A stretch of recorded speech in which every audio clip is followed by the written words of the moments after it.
How's it going, everybody? We're back with another exciting episode of the ZaKa podcast.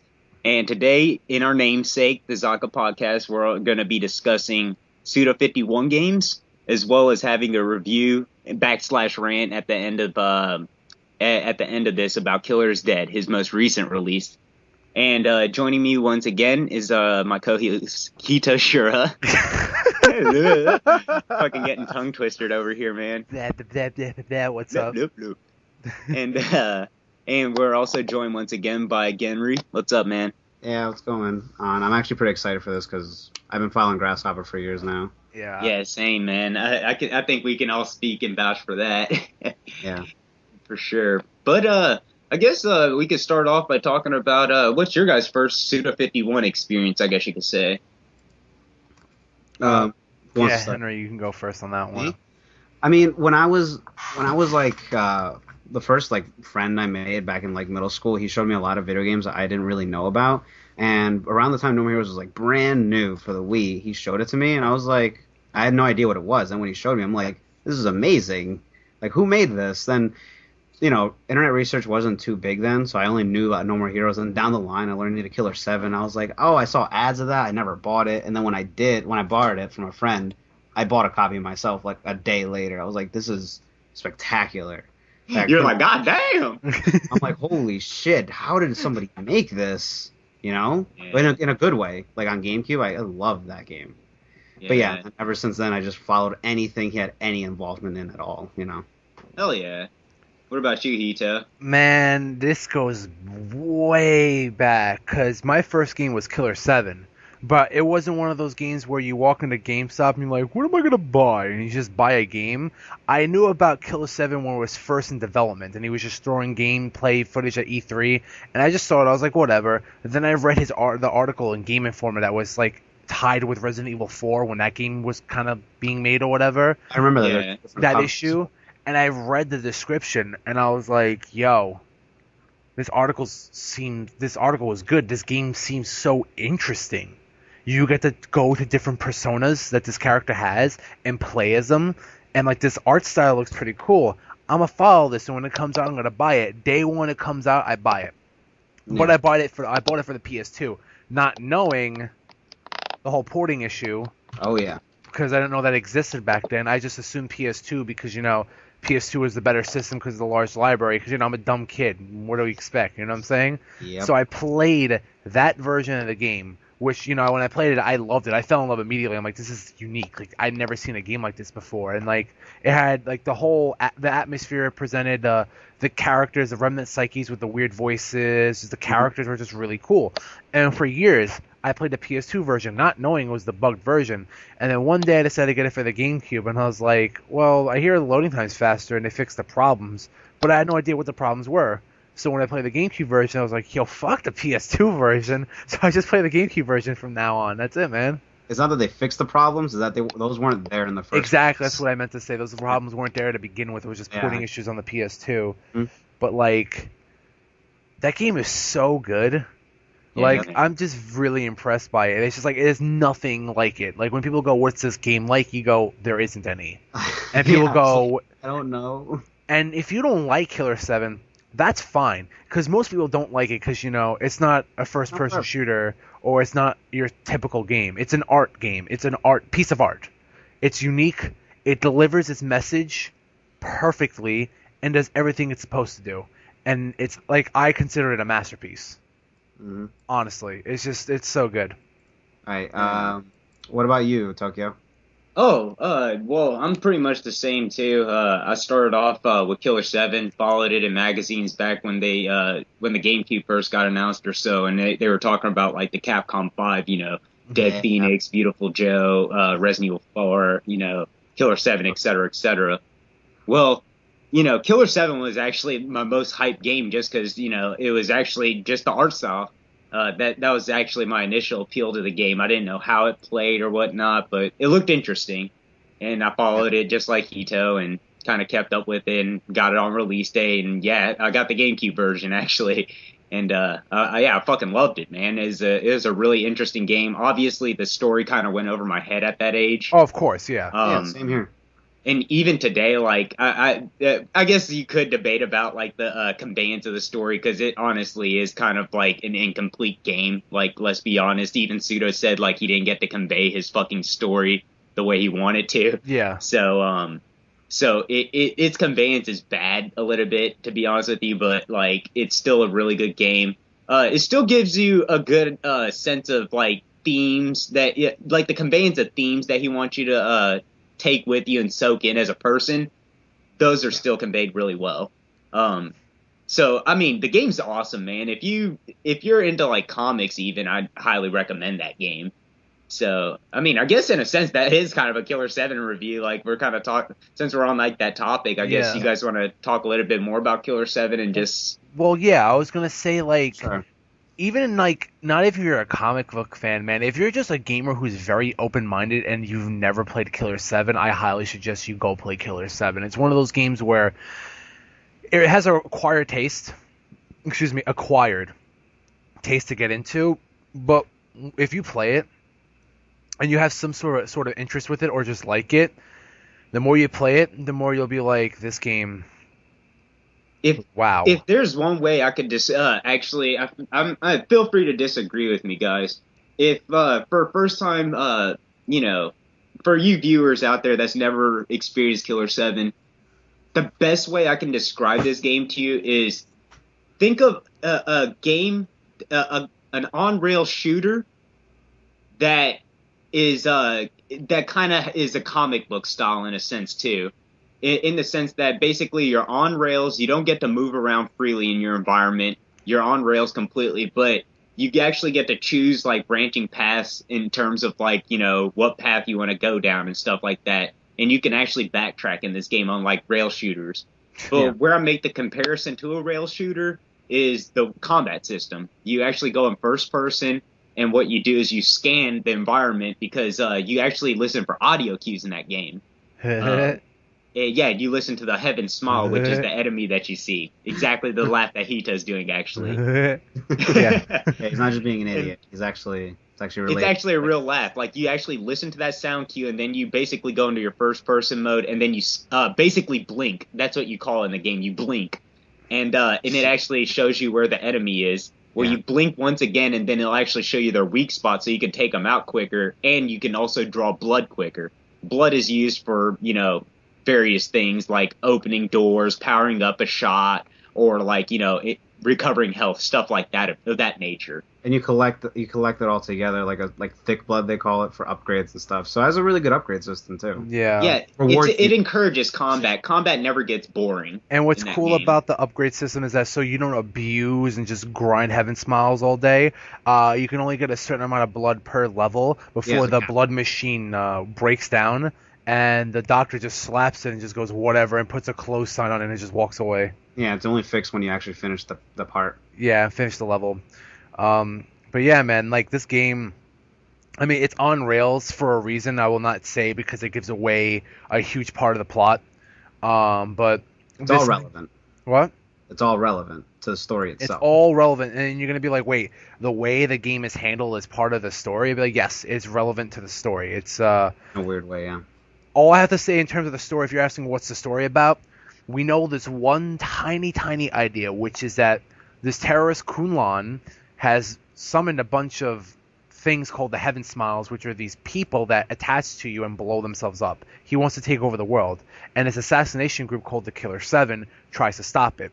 That is the very simple idea of what you're thrown into. Reference to the God Hand. Kunlan actually possesses this thing called the God Hand, another Capcom game reference. Yes. And he actually makes the Heaven Smile with the God Hand. Mm-hmm. I was actually going to get into that. Yeah. But it's all right. Don't worry about it. How much later was? Wow, that was like a year later. Yeah. God Hand. So And Mikami actually worked very close with Suda on the project, so it's kind of ironic that this is actually Suda 51 and Shinji Mikami's first collaboration, which is actually funny because down the line they worked on Shadows of the Damned, which we'll get to shortly, but... Yeah. So... Yeah, they both wrote Killer 7, right? Like, I believe Mikami helped worked on the gameplay aspect, and Suda actually, handled, like, the story and direction and stuff like that, so...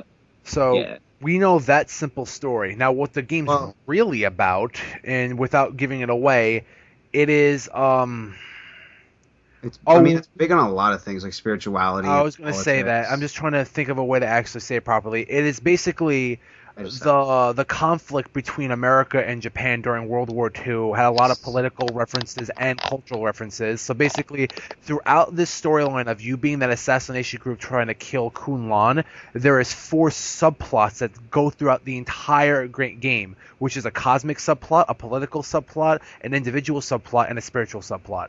And you're just going like, what do you mean by that? Play the game, and you'll be like, what the fuck am I playing? So much to it. And have no shame in going online and looking it up, people. I'm telling you, this plot is very, very dense. Like, it's one of those things where if you need to reference Wikipedia, fucking do so. Like, I implore you to, because I missed out on a lot of this story because, so... And even if you got to research Japanese culture and Japanese politics, you're going to have to do it because certain things they say, you're just like, what is that? You're going to have to research it. Like, it's one of those type of plots. But it isn't like, it's not conveyed badly because, like, it's like when he's trying to tell a story, usually when when you tell a story and, like, you kind of make it ambiguous or you just kind of share the idea or just reveal something just a tad bit, usually in the end of the game, like, sometimes it doesn't mesh well or it doesn't form well. This game forms pretty well in terms of plot. It's just, it takes a lot of knowledge to understanding what the hell's going on, and then you have to have an open mind on certain things as well. And as Hito said too, like earlier, guys, he's not trying to spoil anything, and neither am I, but I thought I should throw this out there. Just understand there is a lot of ideals and a lot of metaphysical stuff that's actually like, there's a lot of personification of things that are just ideas or something like that, vague ideas. I don't know how else to explain it, but it's just like they actually make a character out of ideas and stuff like that. Mm-hmm. So mind you, when you're playing the game, when certain things don't tend to make sense, it makes more sense when you understand that this character is representation of like an idea, not like, they're not actually supposed to be a person per se, if that makes sense. Yeah. They're just there kind of to convey that idea. Also, chess plays a big part into the story as well. Not like chess, like the idea of chess, like the pieces. You'll see what I mean when you guys act. If you guys are good people and actually listen to us and go out to buy this game, you'll understand. If you're just like the guy who just looks at Killer 7 and goes, hey, doesn't say Ass Creed, and then puts it back and just don't even bother, but... If you take your time to play this game, play it over and over and over again. Don't be ashamed if you don't get it like the first 5 times. I've played this game at least 23 times, and there's still certain things in the game I don't fully understand because I haven't gotten up to that point in terms of comprehending it yet. Because it's just like... There's so much to read up. There's so much to read up, and part of it, even if it makes sense, doesn't make sense to me. You know what I'm saying? Now, I also feel like we should... I guess... Yeah, would you guys want to say, pretty much like chime in on this, I guess, when I say this? Get the GameCube version if you can. Yes. At all fucking costs. If you can't get the GameCube version, just buy a GameCube for $20 and then buy the GameCube version. Less. And I will say play the fucking game. Yeah. Just play it. Playing the PS2 version recently, I can name a few things. One, the loading times are terrible, even switching characters. Like, did you ever play Mortal Kombat on PS1? Shang Tsung was a nightmare to play against. 2, everything looks a lot blockier and choppier. Mm-hmm. And they don't even reload properly. Yes, they don't reload properly. And there's missing animations, frame rate drops. Aiming is garbage in it. It's awful. Yeah. It has nothing to do with right analog stick. I played plenty of shooting games with PS2 and PS3. It's not that. They just did a terrible job with the controls. Yeah, sucks. It's like the calibration and like the sensitivity is like way fucking sluggish on it. It's not responsive. Yeah. Yes, that's absolutely right. Yeah. But one thing I wanted to add about Killer 7 itself, I've talked to a lot of people about it, and there's been like debates about it and stuff. People say that it's like a big example of all style and no substance. I don't think that's necessarily true because it depends on what you call substance. To me, the story is a substance, and it's like oozing with it. Yes. It took so long to write everything about that, getting everything as much as he can correct on it. He even said that he didn't get everything in there, but he was working on it for years. And it was the last out. It takes so much to understand even half of it. I honestly think that is something. It encourages you to play the game again. It encourages you to look into it more.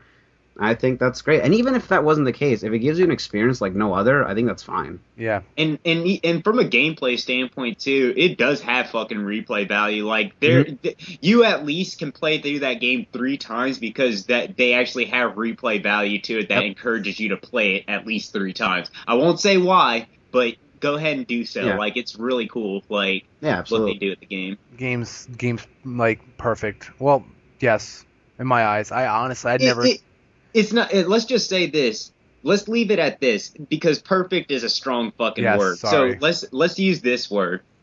It's a game that definitely deserves your attention more than anything else. Like, you owe it to yourself to at least give Killer 7 a shot because. Yeah. I mean, you're not going to play anything fucking like that. We swear up and down you haven't. I still fucking to this day have not played anything remotely close to Killer 7. And if you say you have and you go, oh, this game's like this, then you're obviously either dumb or lying to yourself. Yeah, that's full of shit. Like, Killer 7's completely original. Like, there's nothing else like it.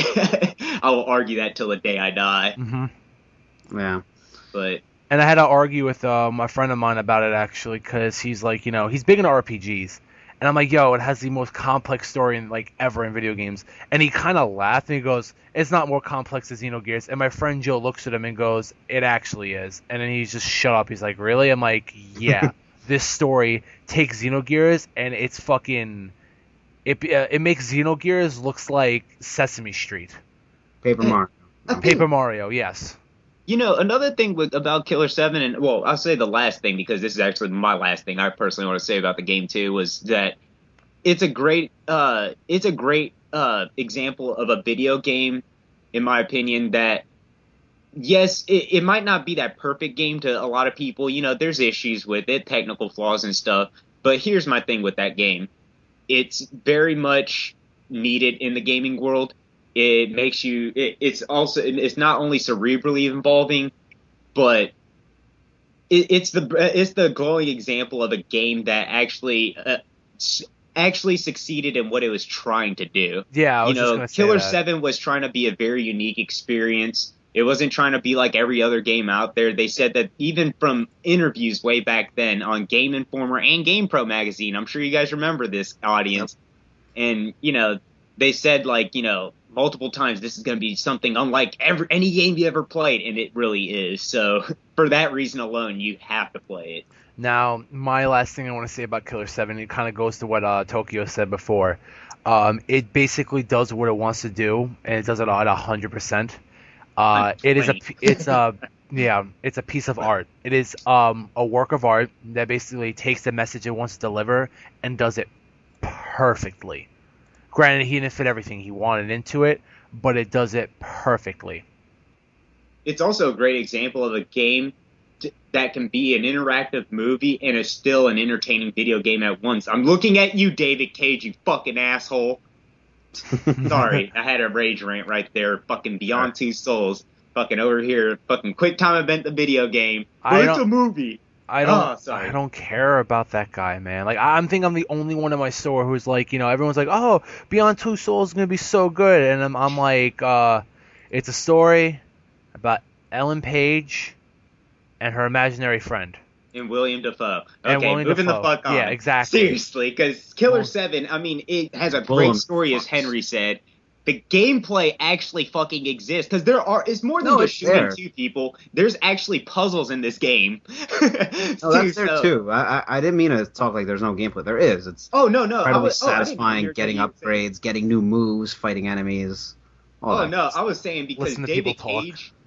Oh, I was just saying because David Cage is just so, he sacrifices gameplay so much for the fucking story. And I'm just like, Killer 7 does both in spades. Yeah. That's why I'm saying that should be an example of how you can take video games into something fucking else. If you're trying to be an art major or something in video games, Killer 7's what you need to be fucking looking at. That's how you do some crazy stuff, man. I mean... As much as I know Hito said that he didn't like Journey is kind of that same kind of experiment too, different degrees, completely different, but and fucking fails at it. I'm sorry. But that's what Okay. comes with the territory of being art. Some people just, I mean, I don't fucking like Insane Clown Posse's music, but some people fucking love it. You Yeah, know what I'm that's saying? fine. I mean, if you like Journey, So, that's fine. But like, I'm very open-minded. I'm an artistic person. I'm an art major, and I can see basically almost all forms of media as art. I played as a fucking traffic cone, and I floated everywhere. I'm like, I don't care. and that's what he saw. You know what I'm A saying? fucking traffic cone. I was like, all right.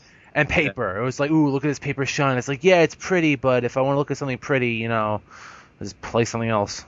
Well, speaking of pretty games, I guess technically it can be considered a prettier game in quotations. I know you guys can't see it, but in quotations, than Killer 7.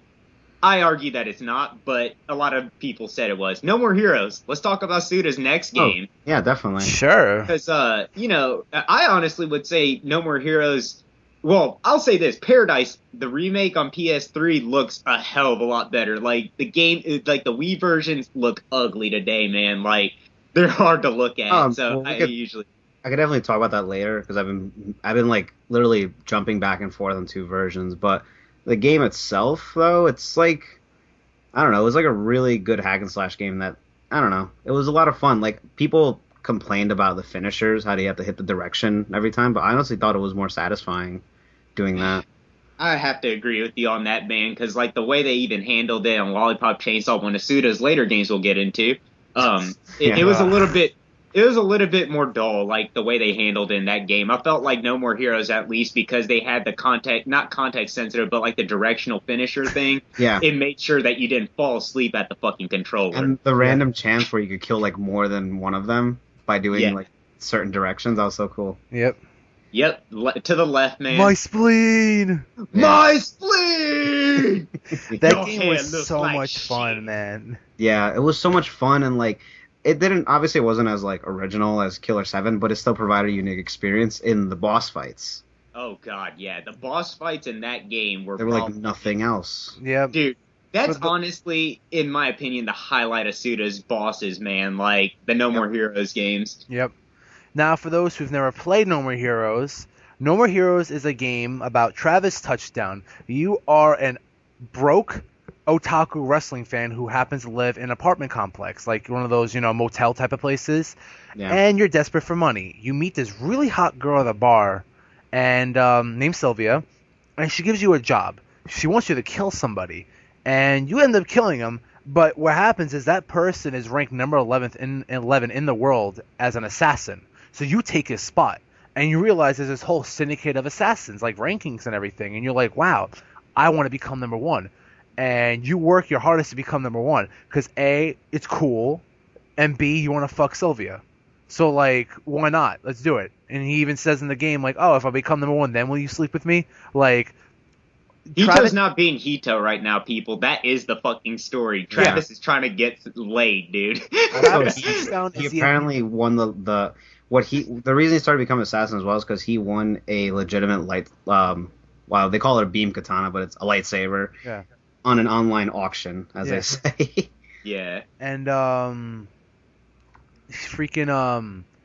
now Travis Touchdown is the embodiment of every single nerd gamer out there, because he is deep inside. You want to be that cool dude, that's just like very badass. You're very strong. You can take on anyone that comes your path. Well, Travis does that. You want to get the ladies. Travis does that. And He kind of fails at it, but he got game. But at the same time, you want to be into your interests and not be afraid to show it off. Travis does that. I mean, he has a Bizarre Jellies poster on his wall, which is like an anime that's in that world or whatever. And every time he wakes up in the morning, he'll go up to it. He'll kind of like hug it and just look at the camera and go, Moe. And he'll just leave to get ready for his next kill or whatever.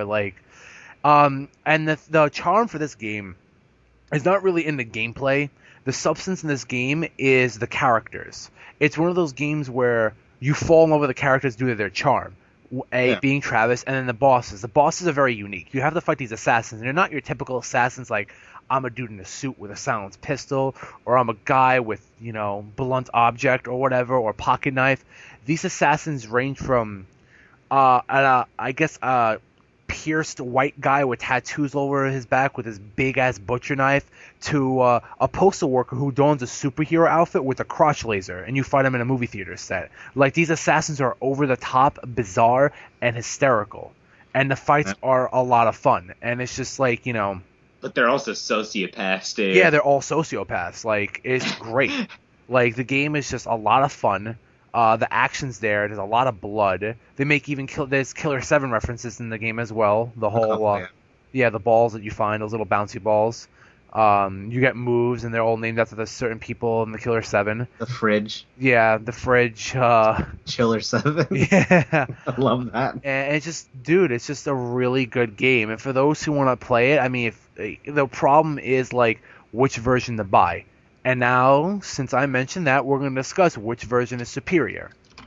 Well, can I make one mention of, like, the characters real quick? Sure, do what you got to do, man.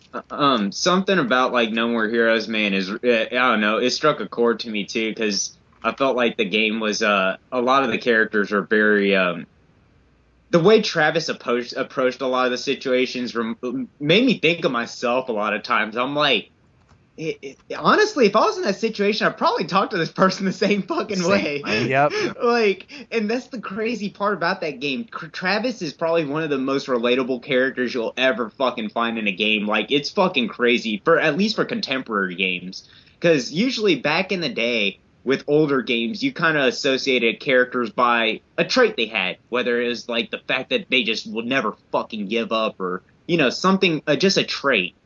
Travis, like, man, it kind of made me, really, like, I don't know, it got me amped, dude, because he just reacted to things the way I would react. Like, he reminded me of myself, and at the same time, like, not myself, if it makes sense, you know what I'm saying? Yeah. I don't know, it's really cool, man, like, the sense of conveyance they can give you in that game. But, yeah, as far as, like, the game, the versions go, yeah, let's get on that. I know you're trying to get to that, so. I mean, it's like, all right, well, I talked to Henry about this, and he feels that the Wii version is the best version of the game. I mean, okay, it's not that it's the best version, it's that, like, the PS3 version has a few problems. Okay, first of all, when it came to the PS3 remake, I mean, it's not by Grasshopper, so obviously it's going to have problems. That's just the way it seems to be when it ever comes to ports or remakes. The frame rate took a huge digging. Like, there's tears and there's constant frame rate drops. And sometimes, I mean, from what I can tell, No More Heroes 1 on Wii, it's 60, if not close to it. And PS3, it's like 30 at best. I compare I played on Move and the DualShock. The Move controllers just don't feel as smooth. You still have to hit a button to do it, then do a direction, which really annoys me. And it just doesn't feel as fluid because, I don't know, maybe PS Move's not as good. I don't really know. And I compare the DualShock controls to the No More Heroes 2 Pro controller controls. And they're not nearly as smooth. Maybe it's because it's a different game. I don't know. I thought they'd be better. It's still not bad. It's cool that they add new bosses from the second game as sequences. That's cool. And a couple other things, like you can replay stages and bosses. It's just that I felt the game, and the gameplay actually was slower too, which I couldn't get used to it because I beat No More Heroes like 20 times, and then I played the PS3 version. I'm like, why is this so much slower? Like, even the characters talk slower, besides, you know, well, the enemies, not the characters, like the common enemies. Like, I don't know if you guys noticed, they all sound slower. Like, they speak slower for some strange reason. But besides that, I did appreciate that they actually changed the music. Heavenly Star wasn't in every fucking scene in the world, so I did appreciate that. They got rid of it altogether, though. Yeah, they got rid of it altogether. I'm like, that guy who runs Air 51 would not be listening to that in his, like, fucking anarchy punk rock. Let's fly away. Fly away. Yeah, like, they got rid of it altogether, which I didn't care, so that's fine. But still, it was cool seeing it redone in HD, and like the graphics look so much, the textures are better, they look smoother, so it's, you know. Speaking of the fucking music, dude, I don't know why, but No More Heroes soundtrack was fucking killer, dude. Oh, it's so fucking good. Like, I don't know, like, that's actually, Akira Yamaoka didn't jump onto a couple, couple songs on fucking No More Heroes 2. But, no, like, the first No More Heroes has a very fucking good soundtrack. Like, especially every song fits everything. Like, the boss themes, like, just play Shinobu and just it's the what was it, the second fucking boss battle, or was it the third? Wait, Shinobu? Was it? Third. I know it's rank 8, but Third, no, she's rank 7. She's the third boss, and her boss name, Noise. Oh, I love that. Yeah. The boss games were fucking library. boss themes were great. I just didn't like how pretty much every single stage, at least for the Wii version, don't really recall exactly. They were all the same song. Oh, you're talking about remix of the. They were all the same. Yeah, it's all the same. Come on. I think PS3 they changed up a lot of the soundtrack with different. No, they really didn't. The only thing that they got rid of and changed was the fucking the Heavenly Star thing. They did still use the main theme a lot. But a couple of things a couple stages they removed and put in something else. A couple. Yeah. Okay. Well, see, they're minute details. I guess really when it comes down to how do you want to play your game? Do you want to play with the controller, or do you want to play with motion controls? So we'll leave that up to the viewers. Like, ultimately... If PS3 is still worth playing, don't get me wrong. It's still worth playing, without a doubt. I never noticed the difference in how the game feels. Maybe it's because I never played No More Heroes on the Wii that much. Like, I beat it, like, twice, and that was it. I still have it, so... Yeah. I still have it, too. I didn't get rid of it. Oh, and the very sweet one of the mode biggest of PS3 differences. is cool, too. You forgot one of the biggest differences. The entire upper part of the map is completely blocked off. Yeah. There's not a big difference, guys, but I'm just letting you know because there's like an open world kind of thing that goes on in the No More Heroes game. It's like a hub world. And when you go, there's an upper part of the map in the Wii version that you can go around to collect these like little Lobocov balls or whatever. But they actually moved all those balls down onto the main part of the island, so like That's why they're so much easier to get. Yep. Yeah. Okay. I literally got those after my first mission. I got all of them. Yeah, me too. Yeah. Okay. But they're both good. They're both worth checking out. They're both cheap to buy too. Yeah, no, it's like $8 used. And it's just, it's a great game. Great cast of characters. Great soundtrack. Great boss fights. Great everything. Even great. And as far as Wii games go, I mean, if you have a Wii and you don't have that game and you complain about there not being any good games to play on the Wii, shut the fuck up and go buy No More Heroes and get that shit in your life right now. You know what's what are you doing? You know what's what really made me happy one day? I was working at my old store and I was miserable because that store is miserable and so is that environment.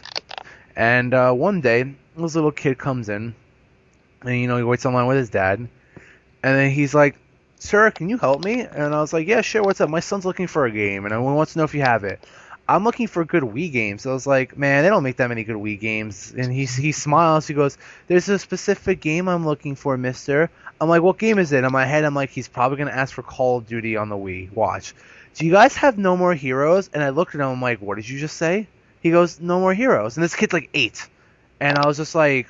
I look at the dad, he goes, "Is that a bad thing?" I'm like, "That's like my second favorite game." He goes, "Really?" I'm like, "Yeah, like, I'm surprised your son knows about this, considering the fact he's growing up in an age of gaming where if it's not like Call of Duty, Gears of War, or like, Assassin's Creed, 'cause I couldn't say ass in front of the kid, I feel weird. Ass Creed. They don't know about it. And he starts laughing. He goes, "No, my son's on YouTube all the time, looking up different games he wants to play. And apparently he saw this. He goes, yeah, that guy Travis, he seems really awesome. And I want to murk people with him." And I'm like, "We got it on the Wii. It's like $9.99. He goes, "Perfect, within my budget."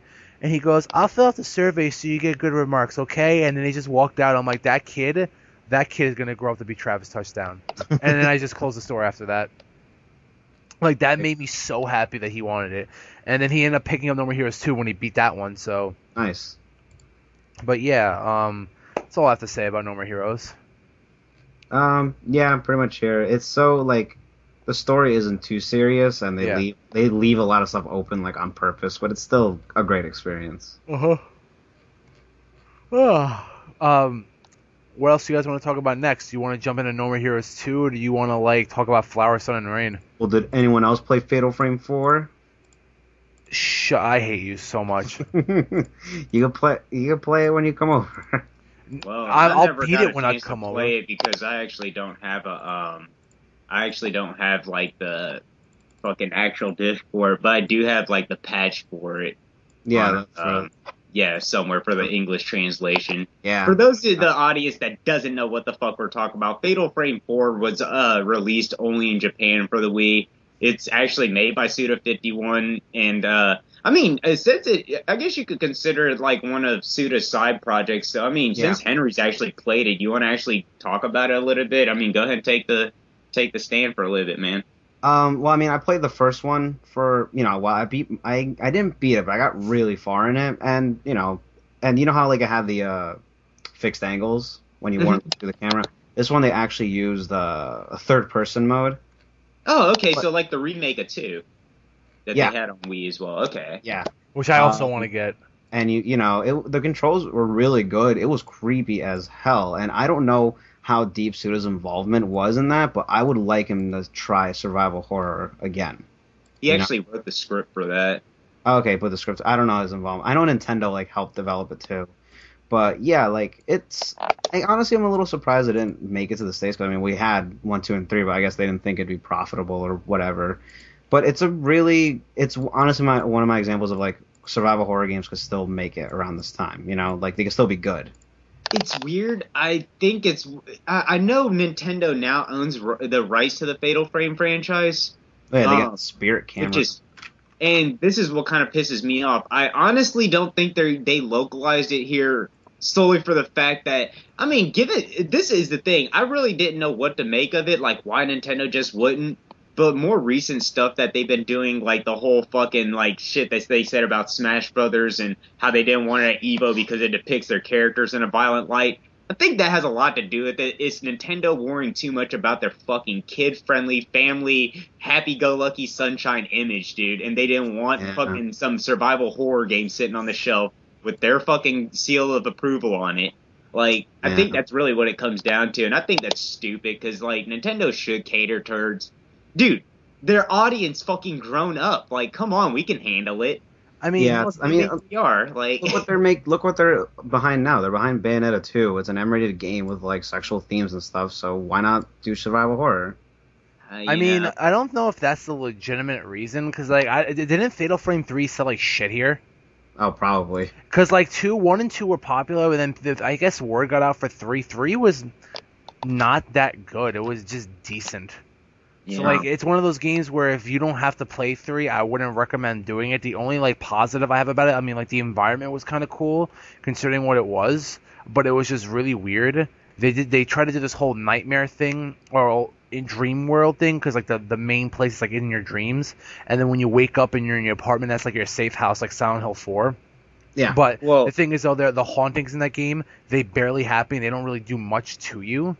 So, and but they also released that Spirit Camera spin-off game for the Fatal Frame series. I know it's ass, but no, that's beside the point. I'm saying Nintendo put that out though, and therefore, like, that's why it kind of makes me confused why they didn't bring out Fatal Frame 4. I think it's because 3 didn't do well here, and maybe they said, oh, Spirit Camera. Even though if this is like a Fatal Frame type of spin-off, it has to do with the AR system, like our AR virtual reality, and they wanted to try it out. So they brought it over here. 3DS that they'll like. Which is understandable, but like, the one thing that's very, like, what I really appreciate about Fatal Frame 3, not to go derail from the discussion here, but it's like one of the best final bosses in the Fatal Frame games I've played so far. I thought the final boss was really cool.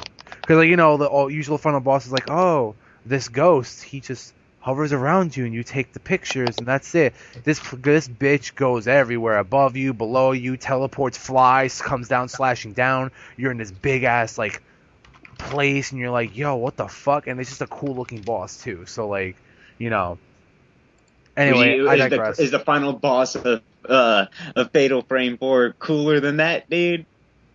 What's up? I didn't beat it. Yeah, leave it to Henry, reliable Henry over here, not beating games. Fuck you. Reviews. It's hard, and then I just stopped playing my Wii. Oh, by the way, if I come to your house next week and I beat Fatal Frame 4 and you haven't beat it yet, I'm gonna laugh at you. All right, you can do that. Okay, cool. All right, cool. I will play Fatal Frame 4 until I beat it. So yeah. No, I mean, dude, you'll be able to play it. So let's do that. Hooray. So after, did you guys want to talk about Flower, Sun, and Rain? You want to guys talk about Flower, Sun, and Rain for a bit? I can't get too much into it because I didn't get that far. I mean, I think I'm the only one that got the farthest. I think I was close to beating the game. I just haven't played it in a while. Yeah. It's probably one of those where like I don't even remember anything, so I might as well just restart. Me too. Happens to me all the time. Yeah.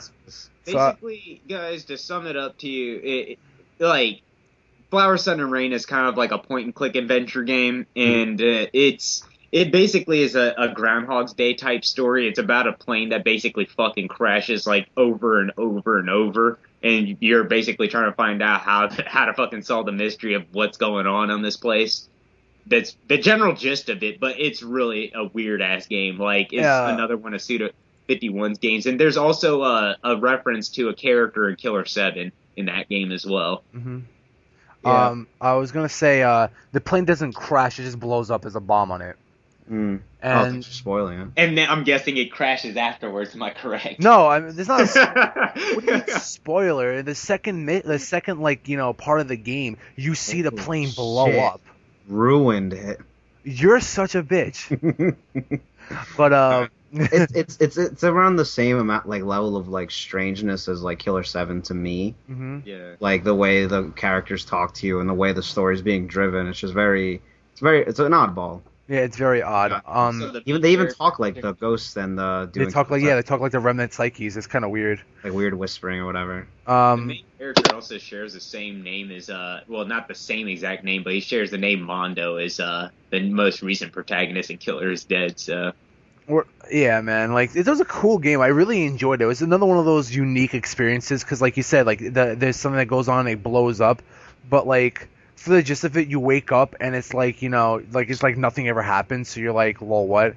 And basically you have to try to get to the airport because you're a detective and they hired you to figure out what's going on.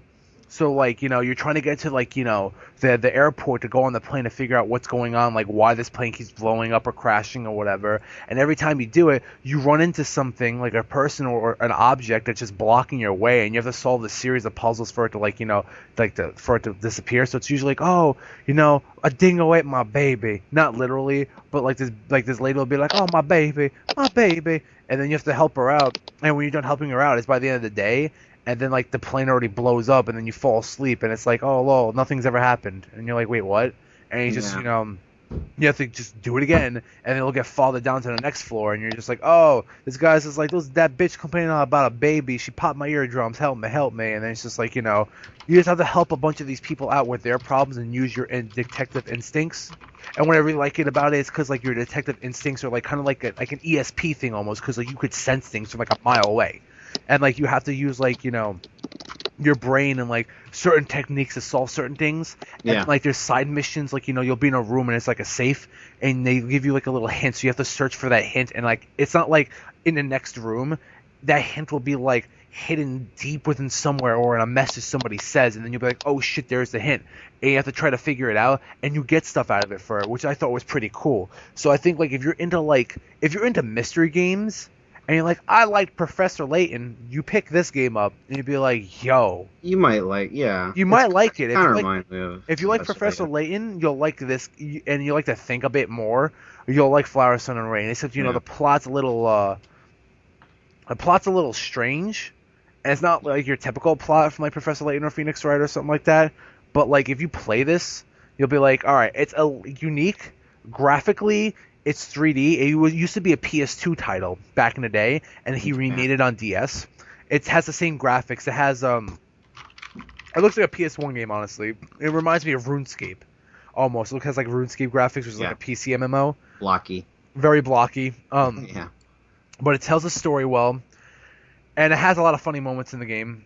I got up to like the main floor, and then I had schoolwork to do, and I just never went back to it. But it's definitely worth checking out. And yeah, like, it's a lot of fun, so. Cool. Yeah. How far did you guys get? I was a few puzzles in. I remember that part where, like, you're stuck inside that room. Which room? I don't remember. There was, like, a camera in there. I think I know what you're talking about. I didn't get that far. I'm gonna be honest. In Tokyo? Oh, shit, I didn't leave the parking lot. What? The parking lot at the very beginning. Really? Do you remember when you had to talk to the guy by the truck? Yeah, I talked to him, and then something comes up on the screen. I try to enter it, and then it just never works, and then he'll like back out, and I'm just like, fuck, man. So I just like run around some more, and I'm just like, what is this going on? Yeah, it's weird. Weren't you supposed to enter your birthday or something like that? When you're with the guy's eye, but then there was something else. I don't remember. Yeah, like it's like that game gets very confusing. Like Yeah. it's like the way you solve puzzles isn't like, you pop in the game and it's like, yeah, to solve puzzles you can get hints or whatever. Blah blah blah blah blah. Highlighted, blah blah blah blah blah. I'ma hold your hand, blah blah blah Yeah. blah blah blah. It's literally like, yo, you want some hard shit? Bam. We start you off with this, and you're just like, wait, what? And then you figure out, and you're like, oh, that was Now I get it. really, I get it. It's kind of complex, but I Yeah, get it. And then you got to weird. the hotel, and you're just like, well, fuck me sideways. Like, it's a good game. Yeah, Anyone who likes mystery games, check it out. And that's all I have to say about it. Yo, Flower, Sun, and Dare. So, Yep. So what's next? what's next? What do you want to talk about next? No More Heroes 2? No, I mean, we already kind of ran down. Dude, I want to talk about Shadows of the Discssion. Oh, we didn't really talk about No More Heroes 2. Yeah. I mean, let's be honest, guys. That game's inferior to the first one, dude, in terms of boss battles and stuff. Like, the one thing that they improved was the combat and the mini games. They improved the Like- combat a lot. Yeah, they did. A But lot. I feel like the mini games was probably the biggest fucking Yeah. problem, and I think that's one thing they very much improved They because weren't- they were like retro games. Mhm. They weren't garbage. Yeah, they were Except the actually like Scorpion old school one. style. Yeah, but I don't know. Like, I don't feel like there's too much going on with No More Heroes 2. It's I mean, just we kind might of as well just get into it because it's another Suda game. Just So a little bit, at least. yeah. yeah, fair enough. I mean, like, it's a sequel, guys. It's and he's still the assassin, and he's been out of it for a while, and he gets back into it, and he's like, "Oh, I'm number 50 something. Fuck this, I'm coming number 1 again." And then you do that shit again. Well, he did that because, like, he was supposed to get revenge. Yeah, well, I was gonna get into that. So Yeah. it's some guy that you're friends with. He there, and then you're like, "Damn it!" And you try to get revenge, and then he gets back into the UAA, which is United Assassinations Association. So like, what's cool about the game is we just discussed that combat improves. However, a lot of things take a nosedive, such as content. You have what I thought was really cool is you have different beam katanas in this game, and some are slower and do more damage, some are quicker and do less damage. They completely changed the game. They different weapons work on different type. I mean, you can use any weapon on any sort of enemies, but like different weapons are meant for a certain variety of Give you, enemies. like, an advantage. Give you an advantage and a disadvantage in certain times, so that added pretty cool. However, No More Heroes 1, you could customize your beam katana with different parts to make it better. This one, you just buy it off straight off the bat, and that's it, which I thought was kind of But at least now, like, one of the things that was cool is being able to switch them on the fly. yeah, Yeah. that I thought was pretty dope. So I mean, like, it's kind of like negative and a positive. And there was more variety in the enemies themselves. There was the Yep. fat ones, there was the big ones with swords, there was, Skinny ones. And Yeah. guys, for the audience here, this is kind of going to start to become a very... You're going to start to notice a very subtle theme in Suda's games from here on out with No More Heroes 2. He's going to start taking a lot of steps forward and a lot of step backs with the next couple games we're going to mention, so stick around. Yeah. Yeah. It's going to be an ongoing theme. So I mean, if people listening play all of them, they'll definitely notice. yeah. Yeah. So But I honestly do think you guys are being a little rough on the game. There's issues. I'm not gonna lie about that. But I thought some of the bosses were pretty great, and I'm not gonna spoil too much. But a couple of the returning bosses was a big delight for me. of And course, I did like that they let you play as couple other characters. Granted, not for that long, but it was still a nice change of pace. I'm not gonna mention the person's name, but that bitch Yeah. cannot jump to No. save their life. My God. And then one of them requires you to This jump is why a he lot. doesn't put jumping in any of his games. Yeah, so bad. It's like it reminds me of Nine Inch Nails, kind of in this The sense.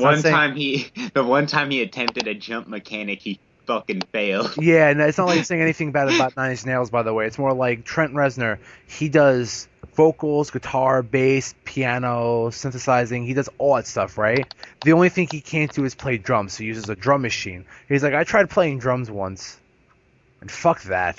So he has a drum machine. So it's like, common. I never put a jump button in this game, but when I try it out, fuck that. Yeah. Like, it's one of those type of things. But, the bosses weren't as memorable. They had some of the bosses were great. Don't get me wrong, I will say this, not spoiling anything, but the build up and the adrenaline that you received, like that you gained in the final boss fight in the first game, is milestones better than the second. The second, I really didn't feel it like at all. Yeah.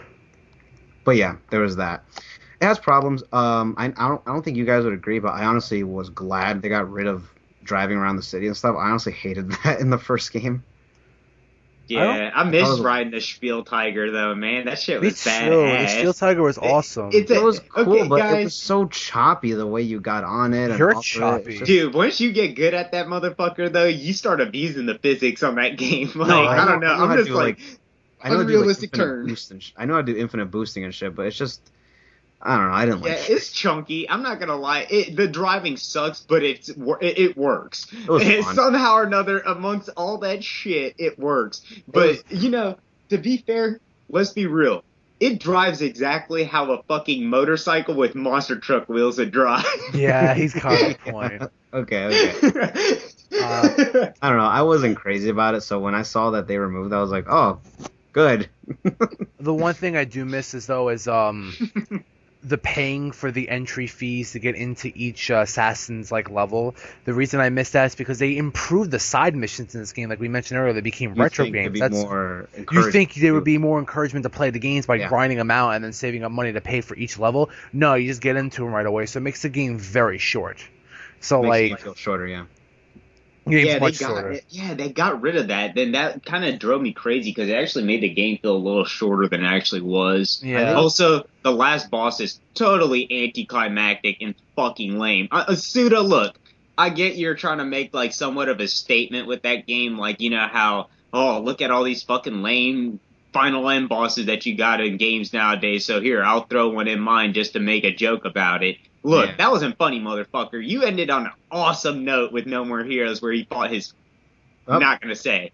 He fought somebody really awesome at the end of No More Heroes 1. And the way you ended 2 was almost like a fucking joke. Yeah. The boss was whack, but the ending was good, if that makes sense. Yeah. No. I totally get what you're saying. Yeah, the ending was really fucking good, but God, the boss, man, that was such a letdown, man. And it wasn't it was stupid and hard. It was just stupid. I still got closure from the ending, though. I liked it. But the soundtrack was still dope. The boss themes were pretty good, especially Mimi's theme. I love Mimi's theme. Was good. I like I like a lot of them. Mm-hmm. It was, you know what? As much flack as I give it, I did enjoy it still, and I wouldn't mind going through it again. So it's fine. It was a good. Shit, I didn't sell my copy. I mean, it wasn't like BioShock 2 because BioShock 2 was a terrible sequel. This sequel was just it wasn't needed, but it was. I'm glad it exists though. So BioShock 2 is not a terrible sequel. It's just an unneeded sequel that doesn't do enough to. God, that story was garbage. No, you get what I'm saying? It's just from a gameplay standpoint, it just didn't really do much for you, dude. That's really what it came down to. I didn't hate the fucking game, but I just really just walked away just from it whatever. Yeah. Nah, man, I hated that game, and I have good reasons I hate that game. Not to derail again, but when you're following that game and the original creator makes it, and he's like, yeah, we're going to make the big sister the nemesis of the game, where there's only one of her, and then she follows you around, and depending on what you do and how many big daddies you kill, she'll just randomly appear to kick your ass, and then you have to try to beat her or run away, and then she'll go away and stuff. So I'm like, all right, so you're going to add a level of horror to this game as well. So you revisit that Rapture, you can go into underwater segments, and you have this level of horror to it. Awesome. Game comes out, different development team makes it. There's 30 big sisters and 40 big daddies. Too much bullshit in the game. Becomes linear. They get rid of the backtracking. The underwater segments that were promised are just you walk 5 feet and that's it. Nothing happens. Freaking the story sucked. The characters just sucked. And you know what? The game could suck my dick. The game sucked. I hated it. I always say this. Big Sister, when I first saw that, I'm like, there's no way somebody on Deviantart didn't already draw this years ago. Yeah, right? That's such an unoriginal fucking idea. That's pathetic. But that's enough about that. Yeah, going back to Suda You games. guys want to go on to his next game? You guys don't actually get to Shadows of the Dam? Hell yeah, and I'll leave you to just discuss about that game. Man, damn. That game is so good. Dude, that game is so fucking dope, dude. Look here. If you guys want the Friday of video games, you know the movie Friday, right? If you want the Friday of video games, play Shadows of the fucking Dam. There's so many good quotes in that. My name is Garcia fucking Hotspur. Hunter. Hold on. This ain't right. Henry, you have to say it. You have to say this. Because you're Spanish. Okay. You have to do it, dude. You can do the cabron, dude. I can't do it. Wait. He's Garcia fucking Hotspur. Hunter of demons and slayer of cabrons like you. Pendejos like you. That's what's up, and dude. pendejos. I love my favorite thing he does is when you need a heal, you drink the alcohol and he just goes, cabron. Yeah. A puta clause. Yeah, puta girlfriend, my yeah. But go ahead. Guys, that game, I love the fucking characters. Look, the synergy between... Look, you got people over here busting a nut over Joel and Ellie over here in Last of Us. Get on some motherfucking Garcia and some Johnson. Yeah, dude. That shit is a fucking duo. That's a fucking duo for you. Like, those guys are funny. Yeah, man. Do you wanna give a quick explanation to the viewers about Shadows of the Damned, Tokyo? What, as far as the gameplay? Yeah, storyline and then gameplay, yeah. Well, first off, the game is made by Suda 51 and Shinji Mikami. It's actually their second collaboration that they've done since, what was it, Killer 7. Yeah. And originally the game was called Kurayami, also known as Darkness. And it was originally supposed to be a survival horror that didn't actually have any shooting mechanics. And it was supposed to kind of have like more of a free-roaming type of thing. Well, once they went to EA to get that idea published, kind of got scrapped. Because EA was just like, we like third-person shooters. But he said it himself. But this game, even though Suda said in an interview this is probably his least favorite game that he's made, I thoroughly enjoy it. Me too. And what the game ended up becoming was a third-person, like Resident Evil 4 style game with a lot of hell. It's basically a way better version of Resident Evil 4. Yeah. And it definitely has more atmosphere than Resident Evil 4, surprisingly. For a game with as much comedy and shit in it, it does have some fucked up areas in that game. Like the forest. I'm sure you guys remember the goddamn forest in that game. I do. Yeah, with the fucking baby bodies and shit in the trees. That's the tip of the iceberg. That's not even the tip of the iceberg. So. And the whole Evil Dead references. Yeah. That was great.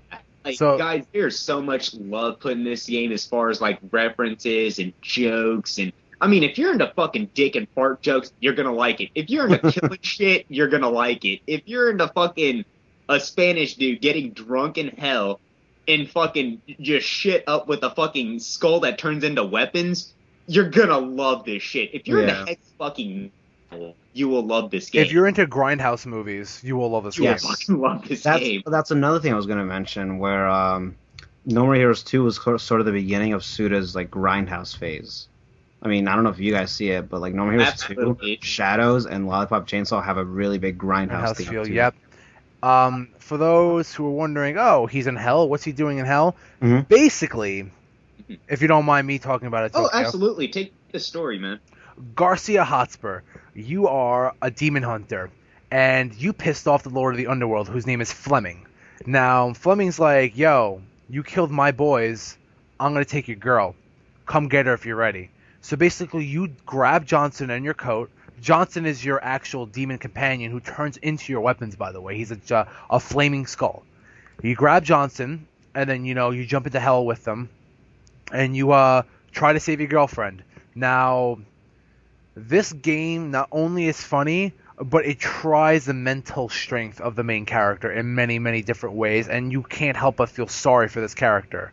Now, this game, in a sense of why it's funny, it is dirty as hell in terms of dick and fart jokes, especially dick jokes. There's nothing but dick jokes in this game. You're a terrible parent if you let your kid play this fucking game. No, you're a great parent, and you must have a sense of humor. Dude, I'm telling you, this game is so not appropriate for kids. Like, honestly, Manhunt seems a little bit more ridiculous. Like, more cartoonish than this game at points. Like, I'm like, dude, some of the sexual jokes in this game are just ridiculous, like, coming from Johnson.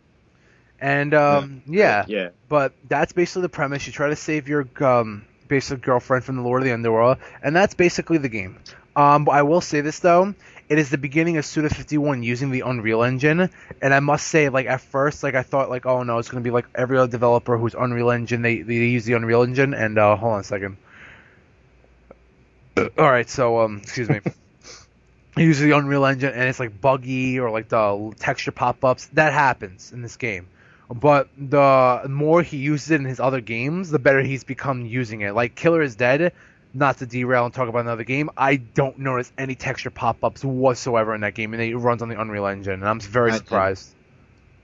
So, like, what's up? I did. Did you? A couple of times. I definitely got. It's not nearly as apparent as other games. Yeah, because like Shadows of the Dam was kind of apparent, bro. Like. Yeah, Shadows of the Dam definitely. The two games I think I have the worst, not to be too derailed, Rage and Silent Hill Downpour, which also uses the Unreal Engine.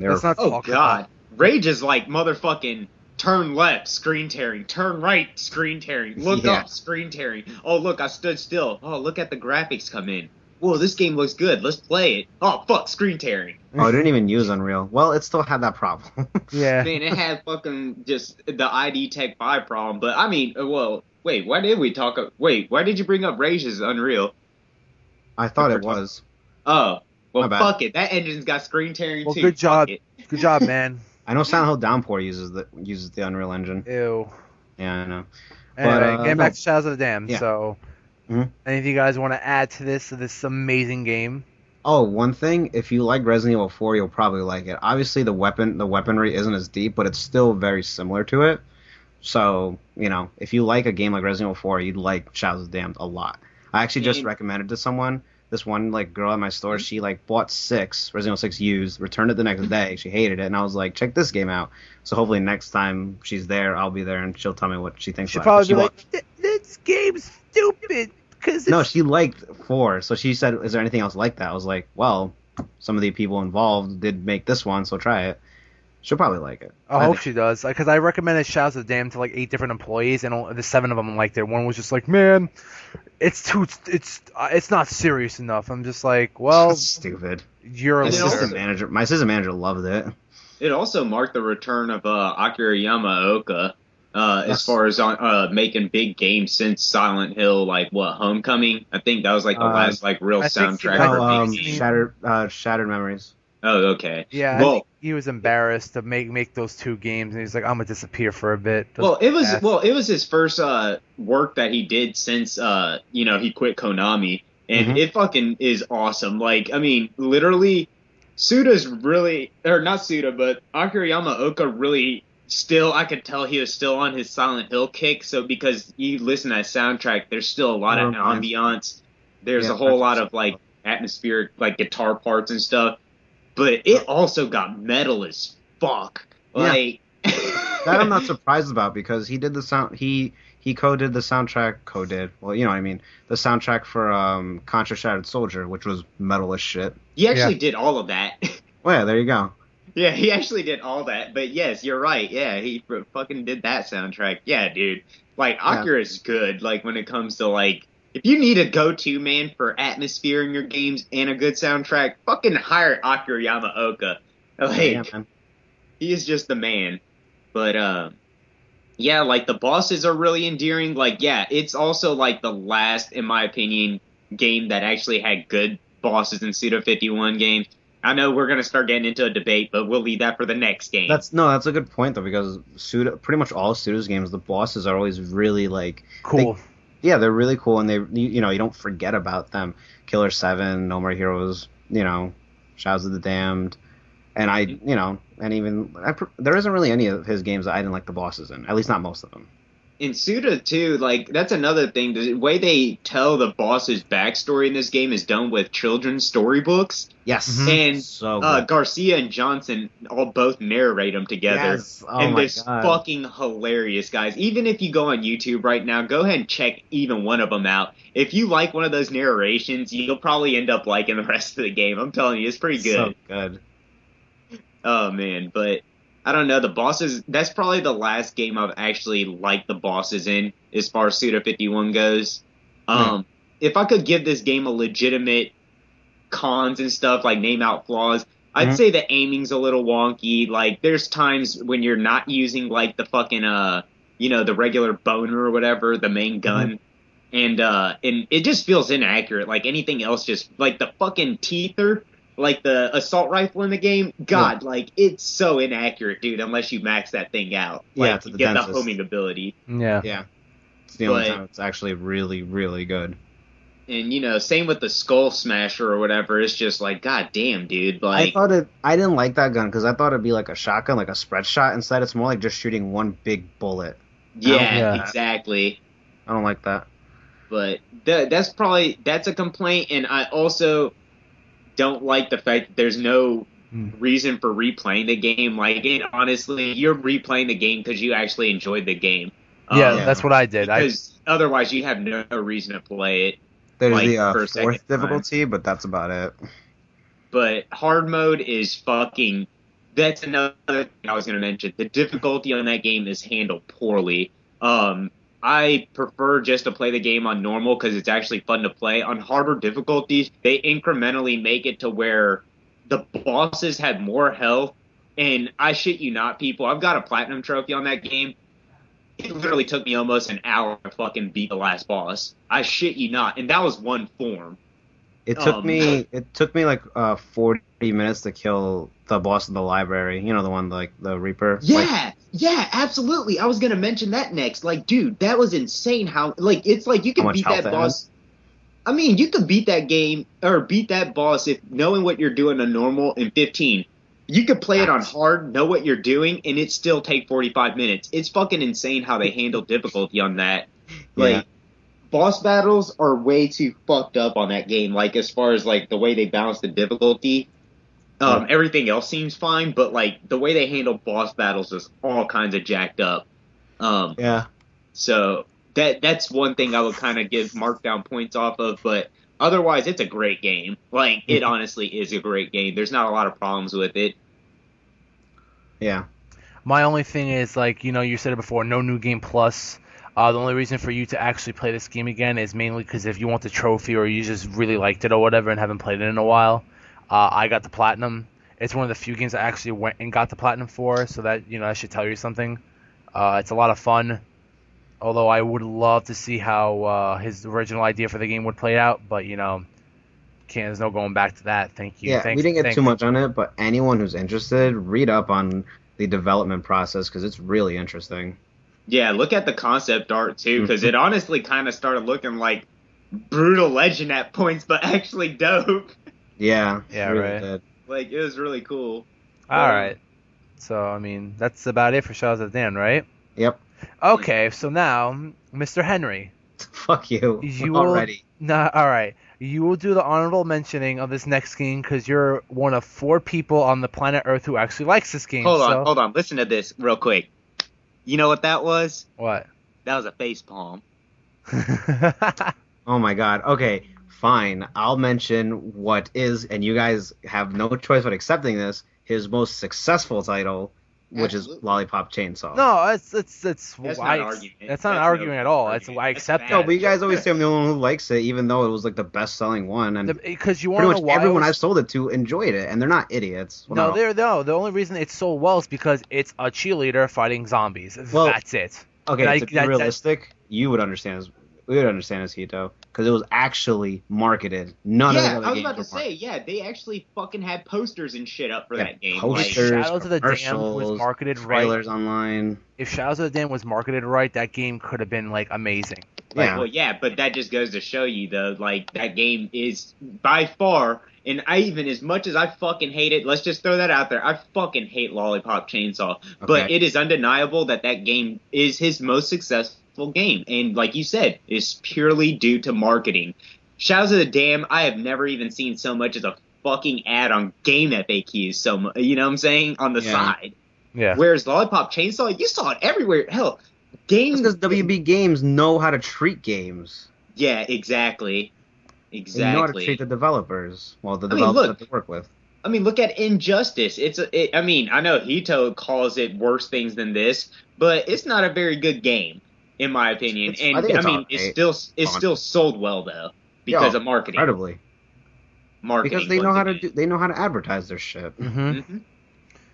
But yeah, okay, so Lollipop Chainsaw, it was a huge change of pace when it came to a lot of his stuff because when people say like he wasn't that involved, I mean he was kind of involved. I will say this, out of all the Suda games, it is the one he's least involved in because James Gunn really is the one who took the helm for a lot of it, down to even like directing the voice actors and everything. But in the end, it still is Suda 51's idea, and he still helped advertise it, like put it out there. He went to like conventions and showed it off.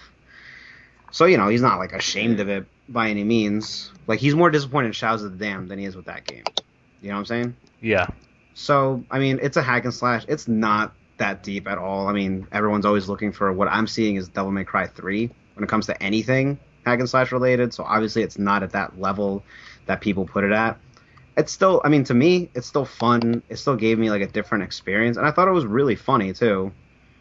You know, it did take some getting used to, and it doesn't help that a lot of the moves that are useful you don't have. So you have to like grind your way to like get the upgrades and actually get decent combos. And I don't like that it slows down whenever you get like multi kills either. That is really annoying. I honestly wish there was a patch that turned that off. Or see, this is what kind of drove me nuts about that shit. Like it did so many things, which is commendable. You know, I like Suda 51 games for having variety in his gameplay. Yeah. But the combat system was not fluid at all. The upgrading system and what they were trying to go for with you having more of a robust moveset, that's fine. But the way they handled the combat itself was so fucking clunky. It was piss poor. I mean, it was not even on No More Heroes level. Like, No More Heroes had simplistic combat, but it fucking worked. It was better. I'm not gonna deny it was better. No More Heroes 1. And that's what I don't understand. That's where we're starting to talk about, like when I said earlier, Suda 51 taking few steps forward, few steps back. Yeah. In terms of anything. Yeah. And even the boss battles, it kind of had that hit or miss type thing. Like, honestly, I didn't really like the boss battles until, like, the second half of the game, as far as, like, their memorable, traits and stuff like that. I like them a lot, and I like how they all related to different genres of rock. And I personally think Lewis, the fifth one, was the best one. He was that felt like a Suda fight right there. That felt like I was actually playing like a No More Heroes boss fight right there. I won't get too into this, but you guys beat it, right? Yeah. Wouldn't it have been so much, like a million times more appropriate if he was the last boss? Yes. And not what the fuck that piece of shit was? I fucking hated that. That was so stupid. It was like No More Heroes 2 level of fucking... I'll be honest with you. I literally played until Hito told me to fight Legend, and then I fucking quit. I never finished the game. Like, I was just I'll say you're not missing much. I'll say you're not missing much. Because I was like, this character, I was like, this is a good boss battle. And then afterwards, I just got this sense of feeling that just came over me like, I don't care to finish this fucking game. Like, I really don't fucking care about this game anymore. Like, where can this plot go? Nowhere that I care about. Exactly. Yeah. One thing is that about the game, the combat, besides it being clunky and slow, I mean, people will be like, oh, she's wielding a chainsaw. What do you expect? Well, if you're a professional at wielding a chainsaw, you best be good with it. It's fucking clunky and slow. The whole chopping off zombies' heads or whatever and having to get like a certain amount to get like higher scores and stuff like that, and it just slows down, like you said. It takes you away from, like, it basically disrupts the flow of the combat, whatever flow is there, because it's already slow enough. That's not an excuse. It's the way he developed it. It's just like little sidetrack. The survival horror games, people make up shit like in Silent Hill 1 through 4. Oh, the reason the combat is so bad, as they say, is because you're playing as regular people. Bullshit. No. Resident Evil got 4 chances to do this right. You will never see a STARS member strafing. Silent Hill, all of them do. Yeah, it's no excuse. Yeah. It's the way they program it. Mm-hmm. I mean, but go ahead. Oh no, I was saying the way the combat is, like, it's in, like, the level up systems, like, they got a lot to offer and stuff like that. That's cool, but all you need to do is buy that one move that's spammable, spam it over and over again. Cutter? Yeah, the pizza cutter. Yes, it's so good. All you need is a pizza cutter, and you just spam that move. It gets you square. All you need to do is just spam that. You get a lot of damage out of it. You get a lot of decapitation, so it gives you the highest score possible, and it doesn't require that much to level up. No, so all you need to do is one get of the first moves you get. It's basically just get the pizza cutter, upgrade your health, and that's it. On top of that, like I said, it could have been handled better, but it could have been handled way better. I still enjoyed it, and I still thought a lot of the music was still pretty sweet. Akira Yamaoka did most of it. I really have to I was gonna mention the usage of licensed music in that game kind of pissed me off. I'm not talking about that. Okay, I'm not talking about that. I was gonna mention that I don't like this. I don't like the. I'm sorry, not the soundtrack, the score. You know, Akira's music and Jimmy Urin's original music for it. I like those, most of them. Yeah, but there's only 5 or 6 songs they actually did. No, whereas the rest of them are actually licensed scores. Are you kidding? They're 80% of the soundtrack. I have the whole thing. Oh, really? Hmm? He's right. He's right. It's just that the songs that we heard are all licensed songs in the game. That's the ones you remember best, and for obvious reasons. But all I gotta say is that not only that, but the bosses are very uninspiring. The first one, Zed, he was cool. I like him a lot. Zed was cool. The Black Metal Viking sucked dick. It was so bad. I think it could have been built up better, but I thought it was funny. No, I thought it was freaking terrible. Like, you fight on a ship, I'm like, okay, black metal ship, black metal drummer, let's do this. I thought he was going to summon, these zombies, these anti-religious zombies. He was going to, hit you with, music beats from the drum. You had to dodge that. All he did was just summon lightning, and then when you beat him, you decapitated him, and his head grew, and he's just like, I'm going to be Pac-Man now. That was lame. Meh. Meh. I liked Mariska. Mariska was cool. Her fight was kind of funny, but her level sucked because you had to do the level 3 times over and over again to actually finally fucking fight her. That's another thing, audience out there. Lollipop Chainsaw has this thing where half the game is good and the other half sucks. It's like half the game actually had thought put into it and the other half did not. And if you play that game, you'll realize what I mean by that: boss designs and level designs. Then you get into the level with the funky zombie. His boss battle was terrible. It was so bad, so short, too short. The level was awesome, especially with the Hokuto no Ken references everywhere, in that game has or whatever, but that level sucked so much balls. Then you had a church level with Lewis Legend. That level was just perfect. I thought that level was fine. Yeah. Then the last level, which I will not get into because A, I don't want to ruin the ending, and B, that level sucked anyway. So half the game was good. 3 bosses, maybe 2 bosses were actually really good. And yeah, so basically 1/4 of the game was actually good, and that's it. And I hate it, and it deserves to burn in hell. So whatever. If I could be constructive for 1 second, actually give this game one piece of advice that felt like it might have. I'm not saying it would have completely redeemed the game, but I think it would have done better for the story. Mm-hmm. I think it would have been more interesting if they decided to go with having Nick be the main character and Juliet just be a side character, and basically the main character is literally a fucking head that chills out on his girlfriend's fucking waist. And it's about his life, her instead. But it's all through his perspective. I think that would be pretty cool. Because I thought Nick was way more interesting than his fucking dumb bimbo Nick girlfriend. Was a funny character. I still think they made a good duo. Not as good as Garcia and Johnson. Oh hell no! Garcia and Johnson. I still like their little banters and stuff. I think without him, the game would have been really quiet. Is what I'm saying. Yeah, because he has personality to the game. It's just a lot of. He goes, wait a minute. You just cut that big ass thing in half. Yep, that didn't faze you whatsoever. Nope. What the hell's wrong with you? Yeah. He adds personality to the game, and that's what actually kept me going because I thought Nick was a cool character, and I wanted to see what happened to him. I wish her dad was more involved because he was so badass. The whole family was kind of cool, except for the little sister. She was just sister. Annoying. Fun fact about the spaz. Yeah. Fun fact: she was voiced by the same chick who did Shinobu. That's why she sounds a lot like her. Yeah. But the game had a lot of potential, and it was built up with so much hype, and it wasn't that good.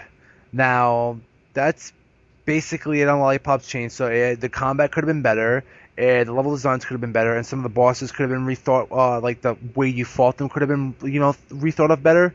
And if all of that was done, the game would have been much better. And if the final boss was what I expected it to be, aka that guy infused with power instead of the Yeah. last thing that we Yeah. got, it would have been a hell of a lot better. Except we got that, and I was like, oh, okay then. Oh, one more positive. The fact that Needle 24/7 was one of the tracks. That got me hyped. I'm not going to lie. Really? Hey, you're like, yeah, man, fucking That's the Children one- of Bodom, man. That's the one licensed soundtrack song I like. Yeah. But yeah. Yow. Sorry. All right. So with that was last year. Now let's look at this year's game. Well, And I guess right now we're going into our intermission now before we go into our next and the main event. Killer is dead. word. So, we'll catch you. We'll be right back, guys. We'll be back after a quick intermission. Mm-hmm.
Killer is dead.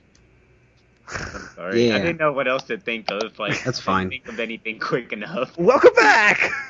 Welcome back. Oh man, but yep, welcome back from the little intermission. Now we're back. We're gonna talk about Suda's most recent game, Killer is Dead, and give a nice little review / rant / synopsis / whatever you want to call it about the game. Just our thoughts behind it, you know, because we all kind of have different thoughts on the game. It's gonna be a nice little discussion. So, anyone want to give a little bit of a gist of the storyline or gameplay, or should I do it? I mean, whoever wants to kick off. I mean, I've gone for the last few times, so. Me too. Henry, do you want to talk about it? Okay. Okay. Killer is Dead is Suda 51's latest game, and it's a departure from his previous Grindhouse games are now back to not exactly like Killer 7, but it does have a similar aspect to it. And you know, it's got the very out of this world storyline and very unique art style as well. And it's a hack and slash game. And honestly, so far, I mean, from what we've played, me personally, it's short, but it's still pretty good. I enjoyed it a lot. I enjoyed it a lot, man. I loved the game. Despite its rocky start off, the really slow start off the game had. Very. The gameplay is a lot of fun. The dodging in that game, where you dodge right on time, and you get that little freeze frame where it goes all black and red, and you just go ham on the guy. You're just like, wow, wow, wow, wow, wow, wow. I'm like, that's, dude, it gets like so intense. And then when you build up like blood and you want to kill the guy, you press R1 to activate like, I guess your wire mode, and you press square and you just slice people in half, like, phew, and like the colors go everywhere in the blood. And then like, you know, and then you parry and you're like, meh, and then you just murk, dude. Oh my god, the game's so good. The game's so much fun. Like, despite its rocky finish, because like the first like mission is literally just you walking forward in a cutscene. That's it. It's introduced the game, which is kind of stupid being an actual separate mission, but you get paid for it. Whatever. Second stage, it's literally just you fight a few people, and then you just mash, and then that's the end of that. And then the third level, which could have been just explored thoroughly, is a reference to Alice in Wonderland, but if it was linear, and the boss was really cool, but the stage itself sucked. But after the third mission is when the game kicks off, despite the first dream sequence. But I felt as though that game, in terms of the first two levels, the first level could have been the second level could have been a full stage. Like, you're in the restaurant, you're in this place or whatever. You could have just done whatever. That could have been a linear level. It could have been really short, but it could have done that. The first level could have just been an intro cutscene to the second level. Like, that happens and it goes into the first stage. You know what I'm saying? It didn't have to be its own separate stage. I thought that was kind of stupid. But, I mean, I digress on that. The gameplay is a lot of fun, despite it having its little few glitches the game has or whatever. I mean, you don't get different weapons. You don't mod your weapons. You get different abilities and stuff like that. And Mondo does have a robotic arm, which could turn into basically like a Mega Man Buster in a sense. And you get different weapons on it and stuff like that. Which I thought was pretty good. The overall story, I enjoyed it. Although, like, unlike Killer 7, where, like, it's left open-ended, but like the game's story is tied together very well. This game's story is very loose. Like, he leaves it ambiguous for a reason, but I feel like he shouldn't have done that, because a lot of things are left unanswered, or they're left answered, but it's just like, why is it's unnecessarily ambiguous? You know what I'm saying? There was no reason to do it like this or that. But once you get a grasp of what the story was about and how it ended, you'll enjoy it, because I ended up enjoying it. So overall, I thought the game was a lot of fun. I'm going to try to platinum it. I'm still playing it now, and that's pretty much it. Well, I mean, nobody's actually gone into like what the plot analysis is, and just for like a real quick one, Killer's Dead, just for basically a back of the box type thing, Killer's Dead basically follows the missions of Mondo ZaKa. He's basically an executioner for hire. He's part of like this firm, and basically he kills wires, and they're beings basically created from like malice, from like really fucking evil people on Earth, but they came from the dark side of the moon though. And that's the general synopsis of how he gets into the things and why he kills shit. But it's funny, because I should make a quick cliff note about this before any kind of other plot kind of stuff gets brought up. Suda 51 actually never put this part in the game, but he explained it in an off interview on a website. I think it was Silicon Era or whatnot.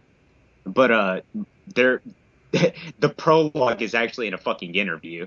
What it is Mondo ZaKa, apparently, as Suda 51 puts it, kills his world's variation of Osama bin Laden. Osama, this figure of Osama, his malice is so great that basically infected Mondo's arm and his teammates, and that's where he gets his like bionic arm, the muscle back. But that's not actually explained at all anywhere in the game. That's in an off interview thing. That's weird, because like the game doesn't make note of that at all. They don't explicitly say that at all, but Suda himself said that in a fucking interview. That doesn't make sense though, because like the game leads you to believe he got his arm from something else. And now it's that?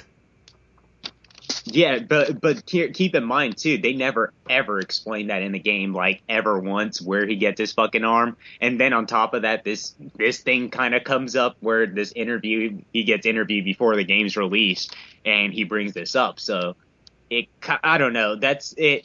I guess you could say, like, well, I'll wait until I get my turn to fucking talk about the game, but, like, we'll get into it. No, take your turn right now. I mean, like... Oh, well... How I felt about the game, I guess you want me to go ahead and just mention what I did like about it, I guess, before I say anything what bad. You didn't, and what did like and then didn't like. Go ahead. Okay, well, what I did like about it is I could definitely appreciate it, because I feel like there's a lot of references to a lot of anime series in the game, mainly like JoJo's Bizarre Adventure and like Cowboy Bebop. I got really strong vibes of that, Yep. especially like the way that the Definitely. chapters are told. Mhm. It's kind of like all standalone stories, but there's like an overlaying story that goes through all the chapters, and also too like the ways that they present and the flow of the story missions and the interactions between like Mondo and his and company at the Brian execution firm. Uh-huh. It reminded me big time of Cowboy Bebop. Like Spike is clearly Mondo. Yep. Mika, I saw her as like Edward of sorts. Vivian is Faye, and then Brian obviously is old dude, and so on and so forth. And like while I thought the combat was simple, the timing based aspect of it kind of gave a sense of that precision was required. So I thought it kind of kept the game good and interesting, and kind of kept it from deteriorating into like square button the video game. Yeah. I really did like the fact that you heard me complain about this earlier about Shadows of the Dam. They actually have New Game Plus in this game, and there's a lot of challenges and side missions, unlockables and stuff. So it added the much needed replayability that I wanted from that game, and it benefited a lot from it. And the visual style and art direction, definitely thought it looked really good and surreal at points. It's definitely like it's definitely what I could see Killer 7 being if it was made with today's technology, like them going with that visual approach. The way it looks, yeah, absolutely. Yeah. And it definitely like I said before, like about the combat earlier, the combat mechanics, they're functional, and but like it's definitely more of one of Suda's more refined works as far as like gameplay goes. Like Suda's not particularly known for having like the best gameplay, but I can honestly say though, from in a sense, that Killer is Dead is by far his most robust game as far as like from a gameplay standpoint goes. There's so much going on. The soundtrack is fucking just as good as ever, and like the gameplay, while it's like more or less concise, it throws less curveballs, and that's kind of definitely different from his other games because other games kind of switch a lot from genres. I feel like with Killer's Dead, he played really, really safe, and like he only had like a turret segment and like not much else. So Yeah. I thought that was kind of interesting because usually he switches things up. And I guess now I'll talk about some of the bad things about the game. Like I thought like screen tearing was definitely a fucking problem in this game. They definitely were playing, at least for as far as the PS3 version I played, there's definitely problems with screen tearing. Like while it wasn't intrusive, it was definitely kind of an annoyance.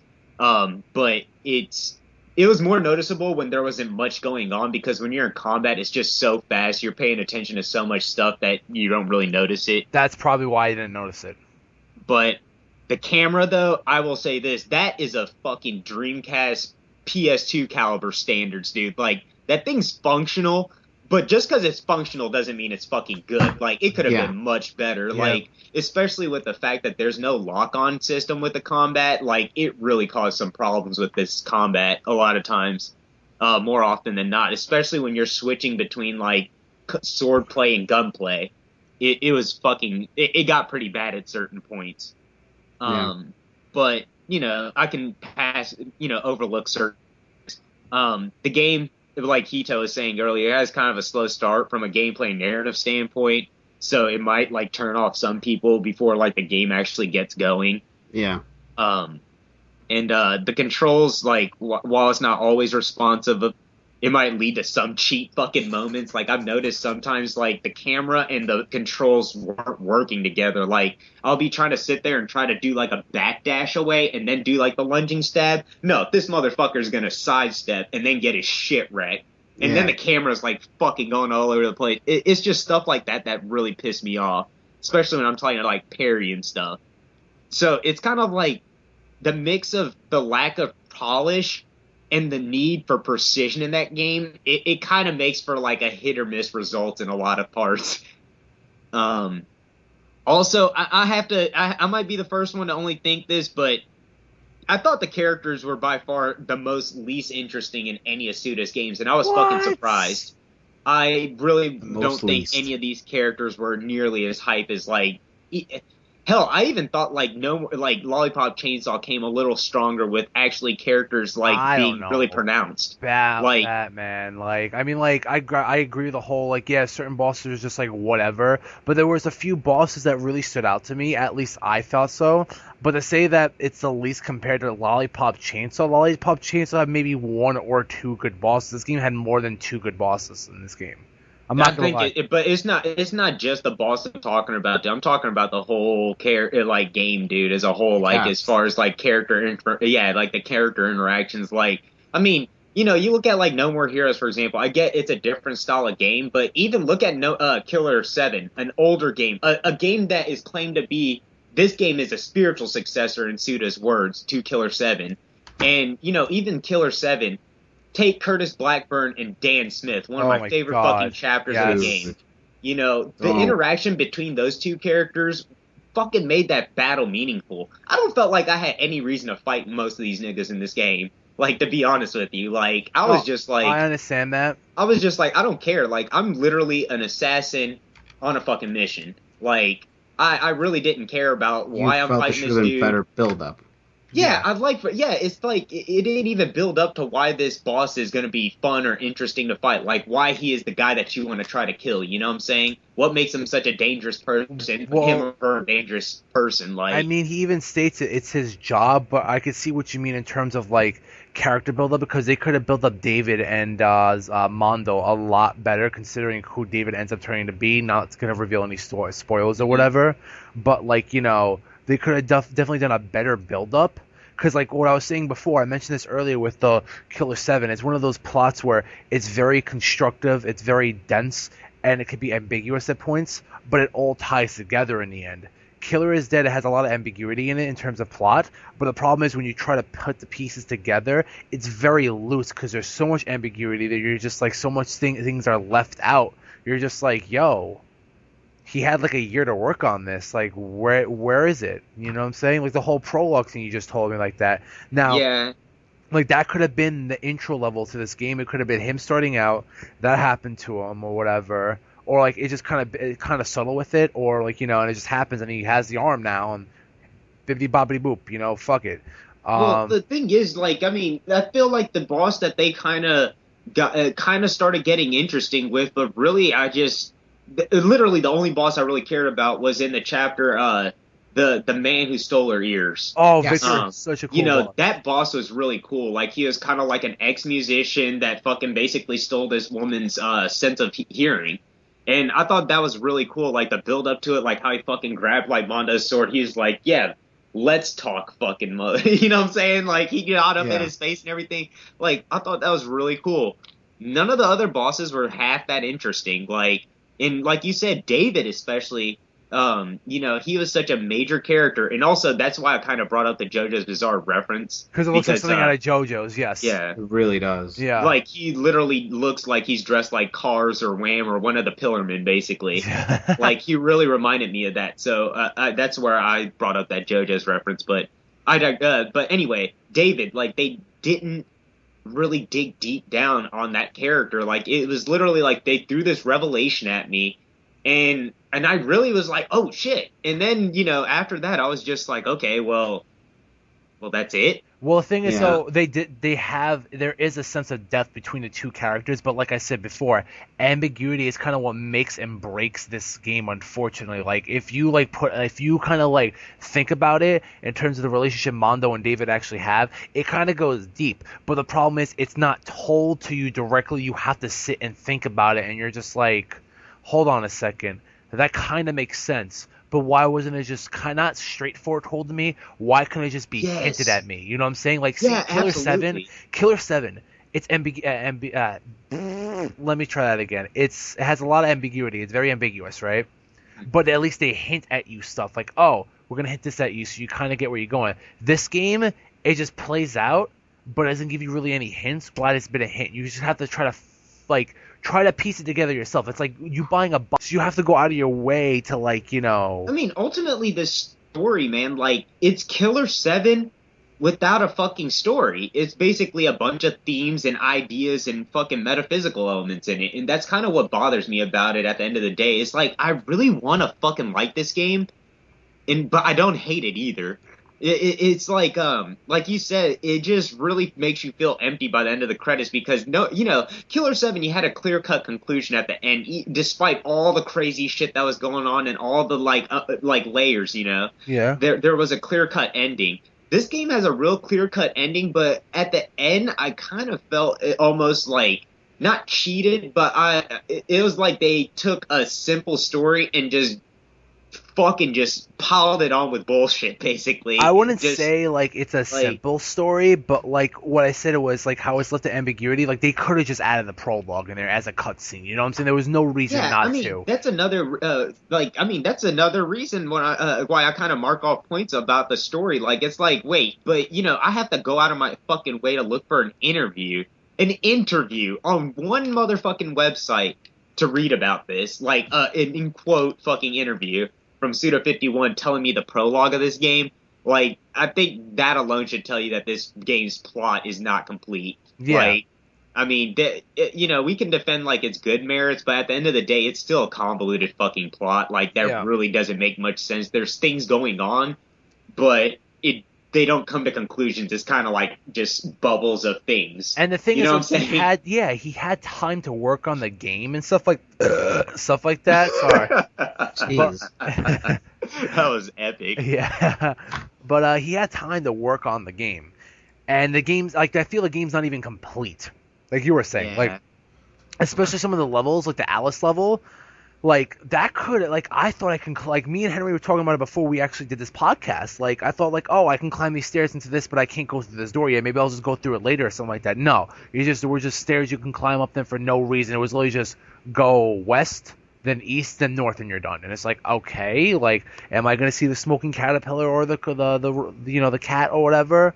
Like, What is going on? No. It's just, you punched the wall, you lit a candle, and you fought Alice. And that was pretty much the Alice in Wonderland level. And I was very disappointed with it because when you walk into the house and you talk to Alicia or whatever, and then you leave the room and the entire house changed before you, it's like, okay, this is getting interesting.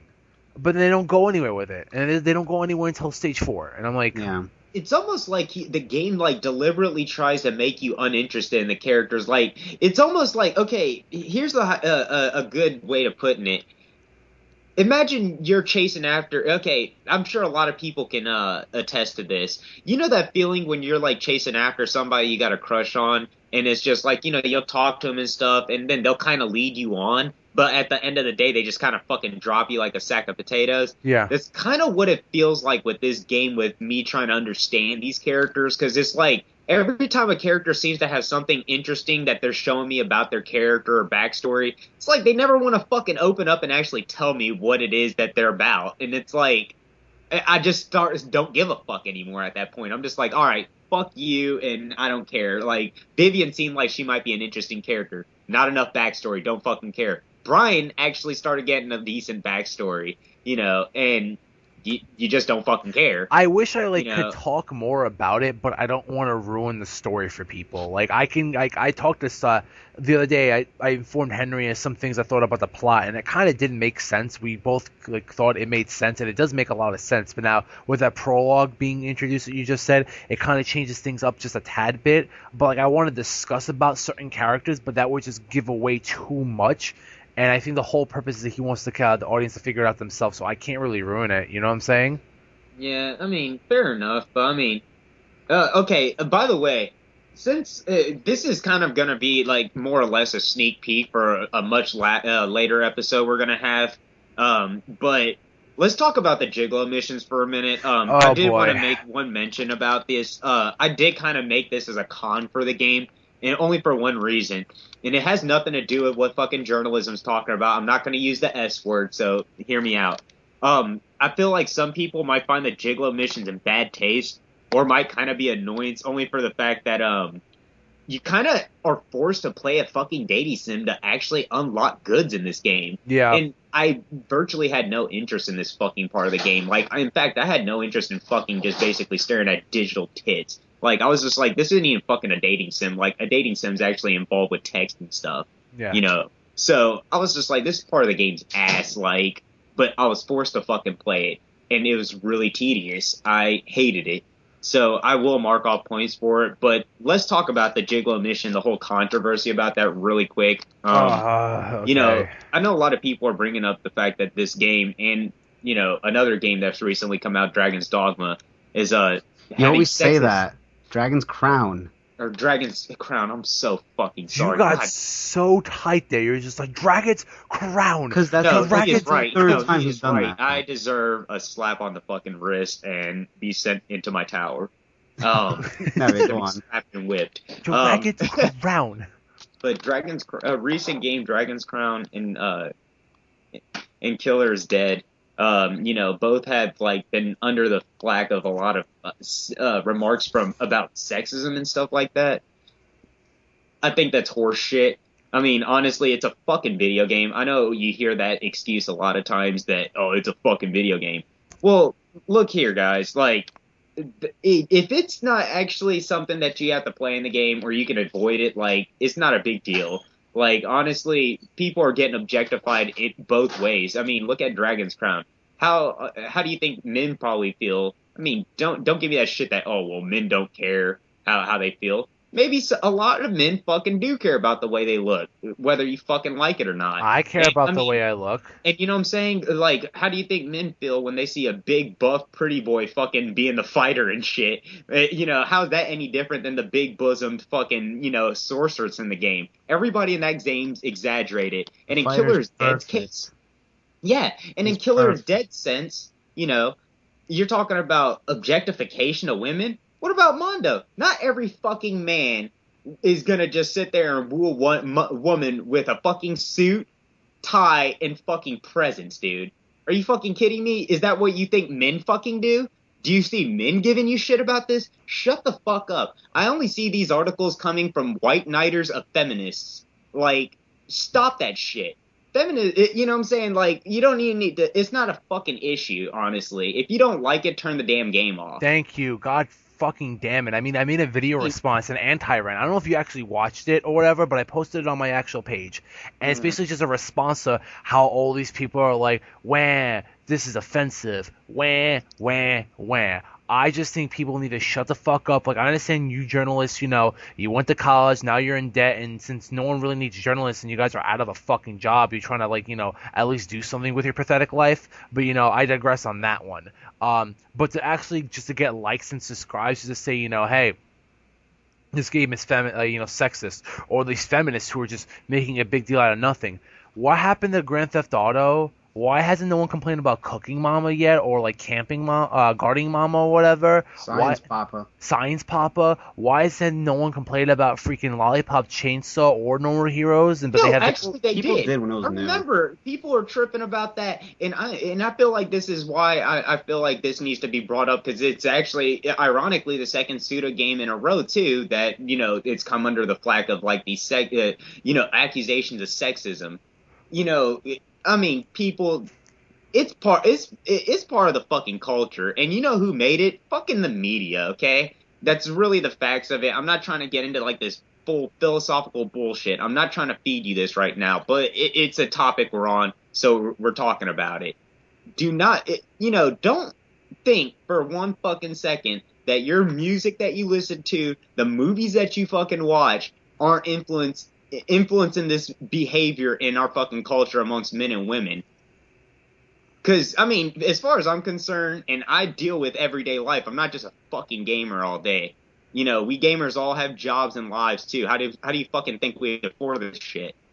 Yeah. Anyway, but anyway, if you go out to, for example, a bar, you see exactly the same behavior you see in Killer's Dead's Gigolo mode. How's that any fucking different? Because where's my 3D glass? Where's my? It's not fair, man. It's just gross and disgusting. No, you're totally absolutely right. It happens every fucking day. People need to shut the fuck up. And it's a reference to spy flicks like James Bond, because James Bond would take out that pretty girl to a date, whether she was a female spy or just a female, and they'd be at a bar, and he would just woo her. And what happens 5 minutes later? They fuck. They bump uglies. He rams the bitch. He goes, "Here's my fucking silencer, you stupid bitch," and just blast all over her damn mouth. And that's exactly what happens in James Bond films. I don't remember that scene. Yeah, I don't remember that either. Shut up. Must be Anyway, from the uncut version. the uncut Uncut version. videos. Yeah, but straight up, but that's how it works. it is supposed to have a Bond feel to it. That's like one of the first things he said about the game when he announced it. And you know my favorite part about all this controversy is Suda responded with something recently. He goes, "Yeah." Nope. Yeah, he's just like, "Yeah, about all those feminists and those people complaining. Grow up. It's I don't care what you have to say. It's a video game, and I'm gonna put it in here. And if you don't like it, then just don't play my shit. That's it." That's all he said. He's not gonna be the typical guy. "Well, I'm sorry. I didn't mean to offend anybody.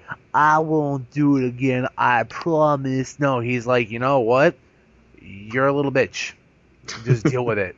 It's my game. I do what I want." Where are all the fucking journalists screaming rapist and fucking, child pornography when fucking Last of Us had some scenes where Ellie almost, they kind of implied that she was either going to get killed and or raped, and yet they didn't make any fucking mention of that. Where the fuck are you, Kotaku? Where the fuck are you, Destructive? Where are you, Anita? It's just, I want to get off the topic of this controversy, but I just wanted to make small mention of that because, honestly, people, just shut the fuck up about it. Like, you'll get over it and you'll find the next game to fucking just rip on about it. And so, you know what? And I will actually link my video to the description of this video so people can see my quote-unquote anti-rant on Killer is Dead and how people just need to shut up and just play the game, and there's plenty of strong female characters in the video game world. So, yeah, done on that. I digress, before we get angry. Man, I don't like Tomb Raider. It depicts women too strongly. I'm sorry. Yeah. Come on, man. Come on, man. No, I'm saying, like, let's talk more. I think we I know what you're talking. I know. Yeah. But I mean, you guys heard what I felt about, like, the story and the gameplay and stuff like that. Overall, it's a better effort than Lollipop Chainsaw. Much to me, better. But, yeah. It's still, like, I think this might honestly be me as a Suda fan calling it quits on paying $60 for any of his games at this point. I'll give him one more try with his up-and-coming recent game that he's going to be working on, which might be No More Heroes 3. Hint, hint, the girl has the white poofy hair. She's black, and it's definitely Shinobu. Like, I have a feeling it's gotta be her. It's No More Heroes 3. And another game he's like doing it for like a movie or something. Yeah, Third Piece. What was it? It's called like Third Piece or something like that. Something Piece. Yeah. So hopefully, that game will turn out pretty well. Because, like, honestly, it's a better attempt, like Tokyo said, at from Lollipop Chainsaw. It's a better effort. But he's still, like, there's still points in the game that's very empty, that does not need to be empty. And honestly, he could have just been like, yo, I'm going to delay this game until September or something like that, or October.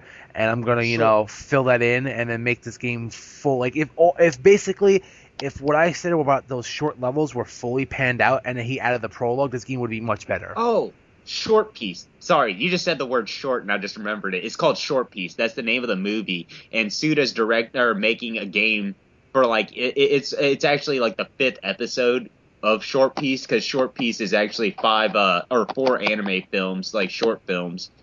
It's like a collaborative thing with the Akira creator of Akira. Yeah. And he's making a game for the PS3 that's actually going to be the 5th episode of that collection of movies. So that's Suda's cool. Actual next project. It's like a 2D side scroller that's kind of akin to. If I could give you the best description, it looks like Strider, but he leaves fucking graffiti behind him that looks like something from Jet Set Radio. It looks kind of neat. I want to play it. It looks kind of neat. I could see it being more like a DLC game more than anything else, but it looks cool though. I don't know if they'll make it over here to the States, because I never even heard about the movie coming over here. So, but hopefully. That is that a what? He's getting cut out. You start settling into the next gen. Yo, you just completely went mute for like 10 seconds. Really? Where did I leave off? You said, and that was it. Seeing it more as a downloadable game, and that's where you stop. Oh, see, yeah, we would see it as a downloadable game.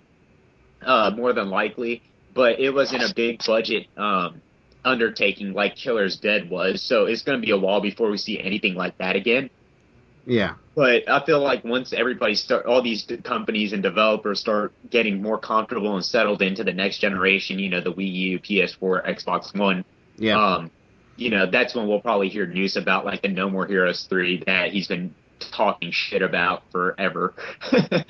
Yeah. Hopefully soon. Yeah. But yeah, I mean, I do agree in some aspects where you're talking about, like, the story itself. Me and Mara talk about that too. Like, in a lot of games, any proper story, if it's all over the place, they give you the pieces to put them together and figure it out. And this one, you kind of have to find a lot of them yourself outside of the game, like you did with your interview. Like, that's not proper. Yeah. That's a little too extreme, Suda.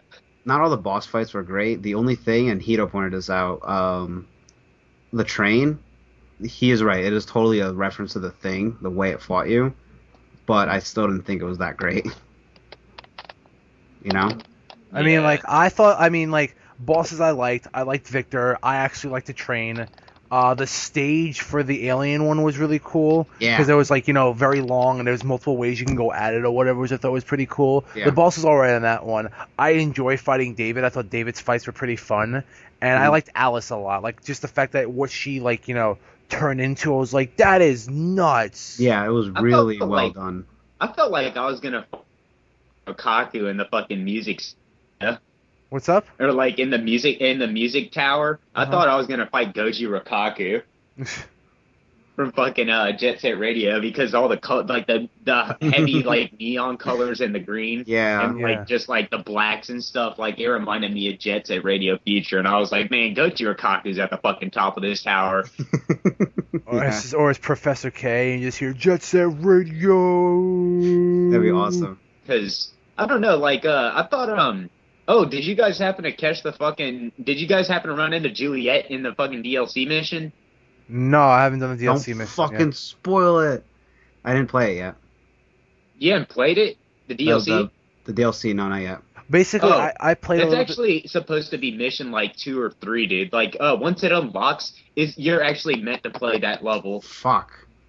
Yeah, because, like, I actually played it at the very, very end, like you're probably saving up to, but I got to a point where I was doing the side mission. I was like, I want to do the main mission, but I don't want to beat a mission yet, so I went to that one.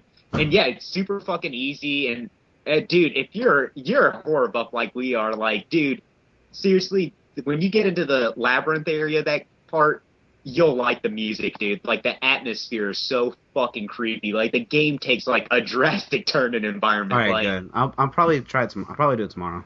Pay attention, too, and listen to a barrel that's rumbling around. I won't tell you where the barrel is, but you'll see a barrel rumbling around.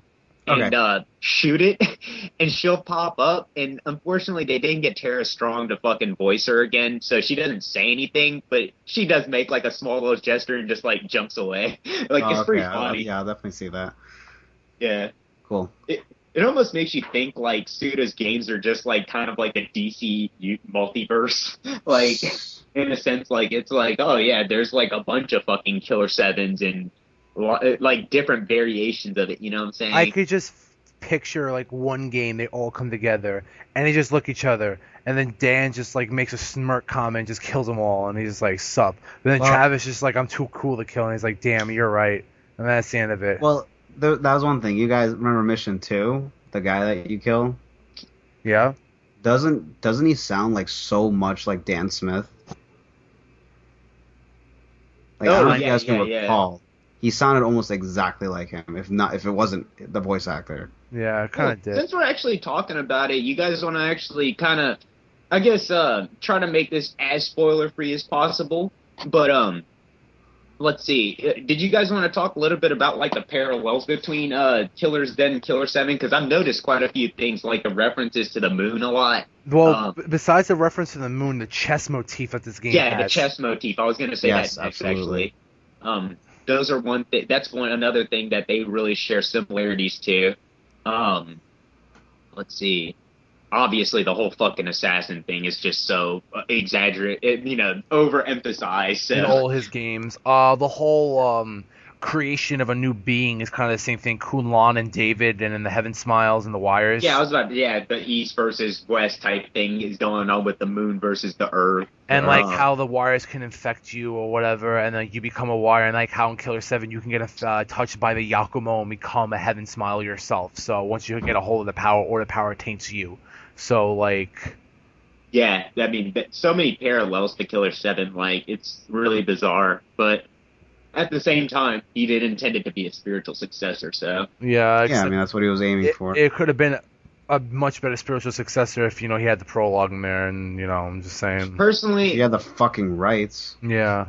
Yeah. I mean, that would have been so cool if, like, he had the rights to Killer 7. He was just like, you know what? I'm making the same game, except I'm going to finish the story up, and it's going to look like Killer is dead. Done. And that'd be it. I would jizz. I'd be like, I'm complete. Life is complete. So, it's never going to happen. I know. But... Well, dude, I don't know. I can't help myself. I think... okay, to you viewers that don't want spoilers, no, I guess... Stop. No. Be quiet, man. Let me finish my damn sentence.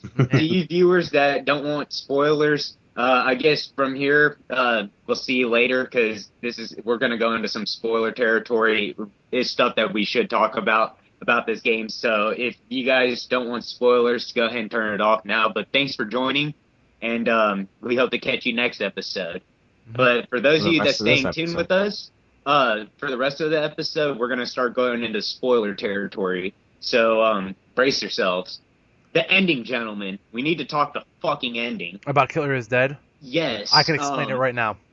I mean, what's your interpretation of it? The interpretation of the ending is that both Mondo and David are blood brothers. Not blood brothers, but they're twin brothers. They came out at the exact same time as birth, and they're very identical to each other. One thing that Japan has, when it comes to storytelling, is that blood is very important. Blood has a lot of meanings to it, how a person reacts or turns out to be. Since they're twin brothers, they have the same blood flowing through their veins. So when Mondo tried to kill David, saying, I gotta stop this evil, and he goes, you just don't understand, he comes to realize, like, damn, we were brothers, but wait a minute, we're twin brothers. That means the same blood runs in our family. Oh shit, I'm gonna become just like you. And he tries to cut off the arm that's infected, and as soon as he does that, you see David's face smiling, like very cynically, while it's decapitated, because it's like, yep, you finally realized it, and now you're gonna become just like me. You mean amputated? Amputated, sorry.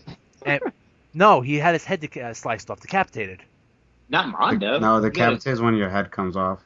Cuts off. I'm saying for David. I get what you're saying. Yeah, okay, I get what you're saying. David's head was just smiling so, like, he has such an evil grin on when he saw Mondo slice his own arm off. He had that look where it's like, yo, you realize we have the same blood in our bodies, and you're going to be just like me. You should have just joined sides with me, little brother, and we could have ruled the world together. And now Mondo has the power that David has. David was born, they're both born wires from their mother. David, however, really got into his power. He basically tapped his power at a younger age and realized he had a better purpose in life than amongst these humans. So he could basically become a demigod, and decides to use his powers and cultivates it on the moon, the dark side of the moon, where no one can bother him, and he has all the time to use his power. However, he runs into Moon River, who is the ruler of the moon, and says, you know what, either tits or get the fuck out. So she leaves, and now David's in control of the moon.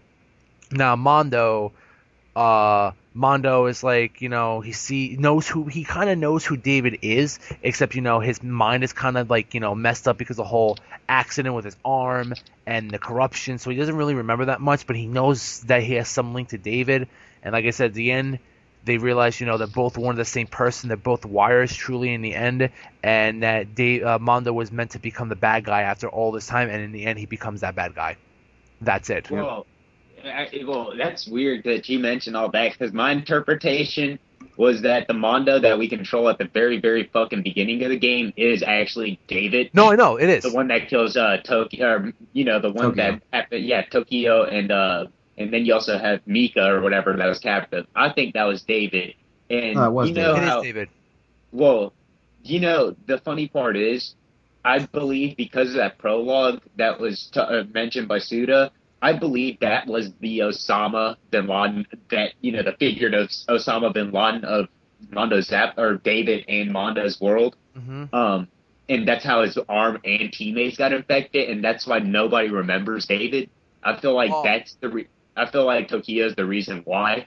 Um, and that's the reason why he got consumed by it Oh eventually. no. There's a reason. Actually, I mean, they kind of hinted at this, and I read an article, like the whole chess motif article that I read about, and they kind of actually talk about it further. But the reason why they don't remember what happened to about David, what happened was because David used to work for the association that Mondo works for, or Well, whatever, that's right? what I'm saying. Mondo somehow unexplained events off screen inherits his memories, Well, and but technically, the only reason David like has knows of his affection for like boiled eggs and shit like that is because he is his brother. That's the only reason why yeah. David knows that. But as far as like why Mondo remembers all these like hits like Tokyo and stuff, I feel like because he inherited David's memories.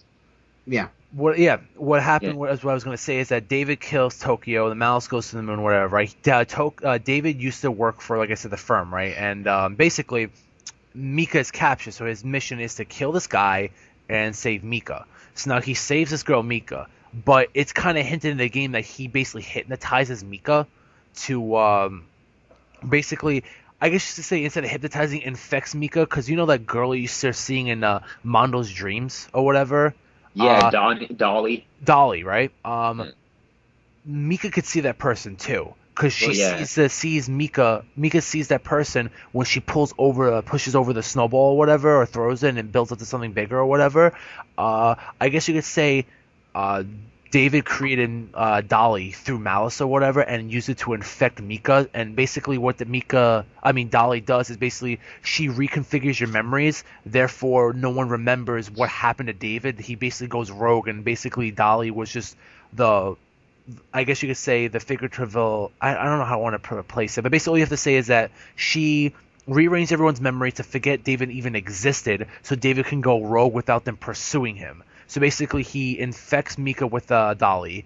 Then Mika ends up meeting Mondo, and then Mika also ends up meeting the people of the association. So they all have a story Yeah, they together. all got infected They as a basically all result. got That's what I'm affected saying. by Dolly, and then David basically goes away to the moon to start his bull crap, and then basically Mondo, I wouldn't say inherits his memory. It's just Mondo lives out David's life because they're the exact same person. They are identical brothers. So since they have the same blood, they're living the same life, and just Mondo doesn't realize to the end.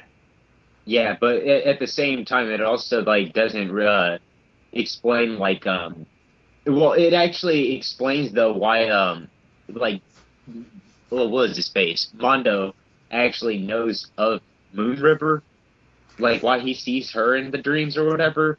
I feel like that's because David's already met her. And You know, that's why I always brought up the idea of like, hey, maybe David and him share memories here and there. yeah, So technically the whole like, twin thing, like, oh, when you feel your twin's in trouble, you feel it in your body, or like yeah, or the whole deja vu thing, but you never seen it, but the twin would actually see it. It's another reference to the whole blood thing, like your yeah. twin, so you share the same exact thoughts, same exact feelings or whatever. So he's just basically the game in a sense. When you say it's like Cowboy Bebop, that's technically true, but I also thought it had a very Star Wars type of style where it's like, oh, I'm the bad guy, I'm your brother, you're gonna become this. No, that's not true. And then it happens. Except Well, Well, yeah, I that's mean, another Star thing Wars is such too. a basic like hero's journey, though. yeah, Well, that's the biggest thing. Like at the end, like we were saying, man, like it just kind of we don't know whether it's like he retains control of himself and he's still a cool dude, or if he's just completely fucking evil. We don't know. no, I mean, like, it kind So of I says it don't in the know. end, though. I mean, like, he gets his arm back. Like, his real arm comes back through malice or whatever. It just grows back. And then Moon River's like, yeah, I need you to assassinate this Yeah, kill person. him. Yeah, And then exactly. Mika's left crying because Mika likes Mondo. She's like, oh, he's so cute or whatever Mika does or whatever, right? And Yeah. she just left crying there, realizing that Mondo's now gone. We don't know where Mondo is. And the only one that knows is Moon River and David They Well, had and no choice but to kill him. no, Vivian David. and Brian definitely know, dude. Like, Yeah, because Brian remember knows and they Vivian whispered knows, to each yes. other. But yeah, Yeah, that's why Brian said to Vivian in like, In case. remember that when he whispered to her? Yeah. Yeah. yeah, and I think he's gonna send Vivian to fucking kill him. Yeah. Oh man, Killer's dead too. Yeah, no, but The Killer's also dead. Killer Rita. is dead. But basically, Mondo becomes the bad guy, and it's basically just a story about destiny. Like, you're destined to become this guy, but you don't realize it to the end type of thing. But it's just done in a convoluted way. Yeah. Killer pussy. Yeah, man. I mean, like, they could have gone more in between David and Mondo. Why Suda. must the dragon stay? Suda, I will tell you now, I love you, man, but for the love of fucking God, dude, I'm begging you, please at least finish your fucking scripts. Why must the Please. dragon stay? I mean, I am so That down. really led to nothing. You I know, was I'm kinda so disappointed. down for it, dude. Like, you know, fucking using my brain and getting fucking lost in your world and story. Fucking make sure everything is there. We should not have to fucking read all out-of-game interviews. Well, what, Yeah. the dragon may Fucking stay, the salad. whole Yakuza level? Well, that guy becomes a wire as well. So, like, you just exterminate him as well. Well, why? Yeah. Well, I don't get it. I don't know why they made that connection if it didn't really lead to anything. I guess the reason they send him, you have to read the chess. I'm actually going to link the chess motif article I have. Does it talk about that? Yeah, it talks about that Okay. a little bit. So, like, I'm going to link it into this whole video description. I'm going to link Yeah, sure. that, my anti-rant. And the guy, basically, he talks about two different things. You know how in chess there's basically black pieces and white pieces? Yeah. In Killer is Dead, there's black pieces and gold pieces, which is actually shown in the second chapter or whatever. And the black pieces are there's no good or bad in this game. It's just one side versus the other. So Yeah. the black pieces that he talks about are basically the U.S. government side, the whole firm side or whatever, and the gold pieces are all Dave's pieces. He hasn't written up the gold piece article yet, but he has everything written up for basically Mondo's side. Who Mondo represents, who Brian represents, who Vivian represents, and Mika as well. Another thing they barely go into is who Mika really is, and she's she owns the sun. She's the Empress of the Sun, and they never go into that. They just kind of go into that, but not really. Yeah. And it's through a little joke that they kind of go into that. Basically, this in the future like that, like science, I guess, isn't really important or whatever. In a sense, like, you know, like in terms of energy or whatever, and they make the whole joke like, oh, a little mini sun. What does that prove? Just money's important. When you have a mini sun with such power, you can do so much endless things with it. And the only one who seemed to be attracted to it was Mika. And apparently it's proved useless, and Mika's also proved useless. So they were just like, hey, the connection together. She's the Empress of the Sun. She's the sun because no one gives a fuck about the sun in this game. Because the main focus is the moon. Oh, okay. It's like she doesn't really own the sun. It's just kind of like a figurative thing. It's just like, oh, she's It's a metaphysical thing. Yeah, yes. metaphysical thing. Exactly. So like it's kind of hinted at, but not really. You just kind of have to go searching for it. So it's like, you know. That's another, like I I don't said. know, man. Like, the game is... I'll say this. At the end, I will say this. At the very fucking end, if you're a Suda 51 fan, pay $40 for this game. You'll be satisfied. Mhm. Trust me. There'll be a but second if release you're of not- the game. But if you are not a fucking Suda 51 fan, I can't recommend this game to you for no more than, like, maybe $30. Like, Yeah. it does have good replay value. That's the reason why I would recommend it. But, I mean, ultimately, man, this story, if you're looking for a story and you're not familiar with any of his games, like, this is, like, your first time jumping into his games, fucking $30, man. I can't recommend it in all honesty, and I like his games. But as a Suda fan, I can maybe stretch it to maybe $40 or so because, like, there's enough content in it to justify, like, you playing it as a fan. But, and especially if you fucking hate Lollipop Chainsaw, like, or if you liked it. But if you really didn't like that game, you'll probably like this game a little better. Actually, a whole lot better. Yeah. But, like, you know. Anything else you guys want to add? Like, I mean, spoilers, anything? Like, I just feel as though Killer is Dead. I mean, like, I don't know if he truly intended this to be the spiritual sequel to, like, Killer 7 or whatever. Maybe just based on solely just not even just a graphical feel or whatever, but, like, he probably intended it to be. I just feel like this game, the whole metaphysical feeling behind it, spiritual feel, you know, all that stuff, I feel like he tried too hard to make it, like, connect with Killer 7 in a sense. And that's why he made the story convoluted. Like, the story could have still been convoluted, but, like, certain things could have been a lot more straightforward. You know what I'm saying? You're saying he did it just for the sake of it, not because he wanted it. Kind of, but not really. Like, halfway, though. You know what I'm saying? Like, he's like, oh, the story's convoluted. Yeah, it's like, the story is convoluted, but I'm going to make it more convoluted than it needs to be by putting a lot of ambiguity into it. That's it. He M. Night Shyamalan that shit. Basically, except he did a better job than M. Night Shyamalan, because, you know, it wasn't like, oh, killer is dead. My name is Mondo Zappa, and we have to go to the moon. We went to the moon. We realized, you know, it's just outside the village, and that village is the year 2010, and, you know, blah blah blah. That village. It turns out you were a Destroy Man the whole time. Yeah.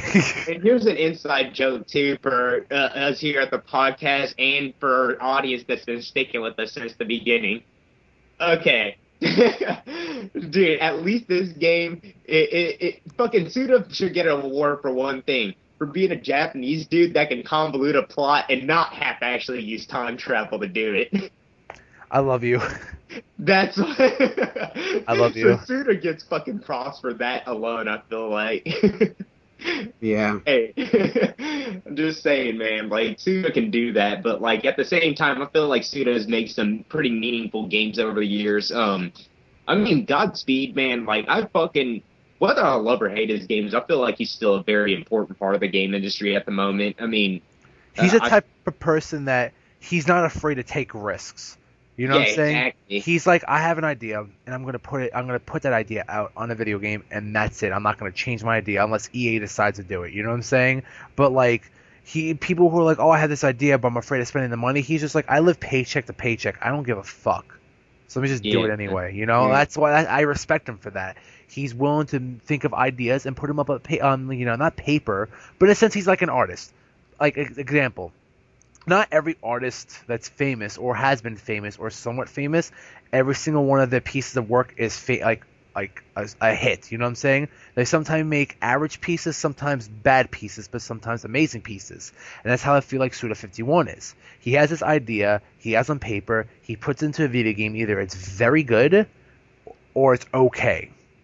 I would really like for Suda to actually start getting a little bit more guidance from other people, man, and I hope he's open to that idea because, you know, I feel like his ideas are really good. He just needs somebody to actually convey them right for him, if that makes sense. Like, I felt like a lot of the collaborations he's done with Shinji Mikami, it really shows that it benefits him to actually have somebody that can hold the gameplay side down, or somebody to kind of, like, Suda needs somebody to restrain him a little bit. You know what I'm saying? Somebody needs to put Suda in a straitjacket every fucking once in a while, because he be getting out of line.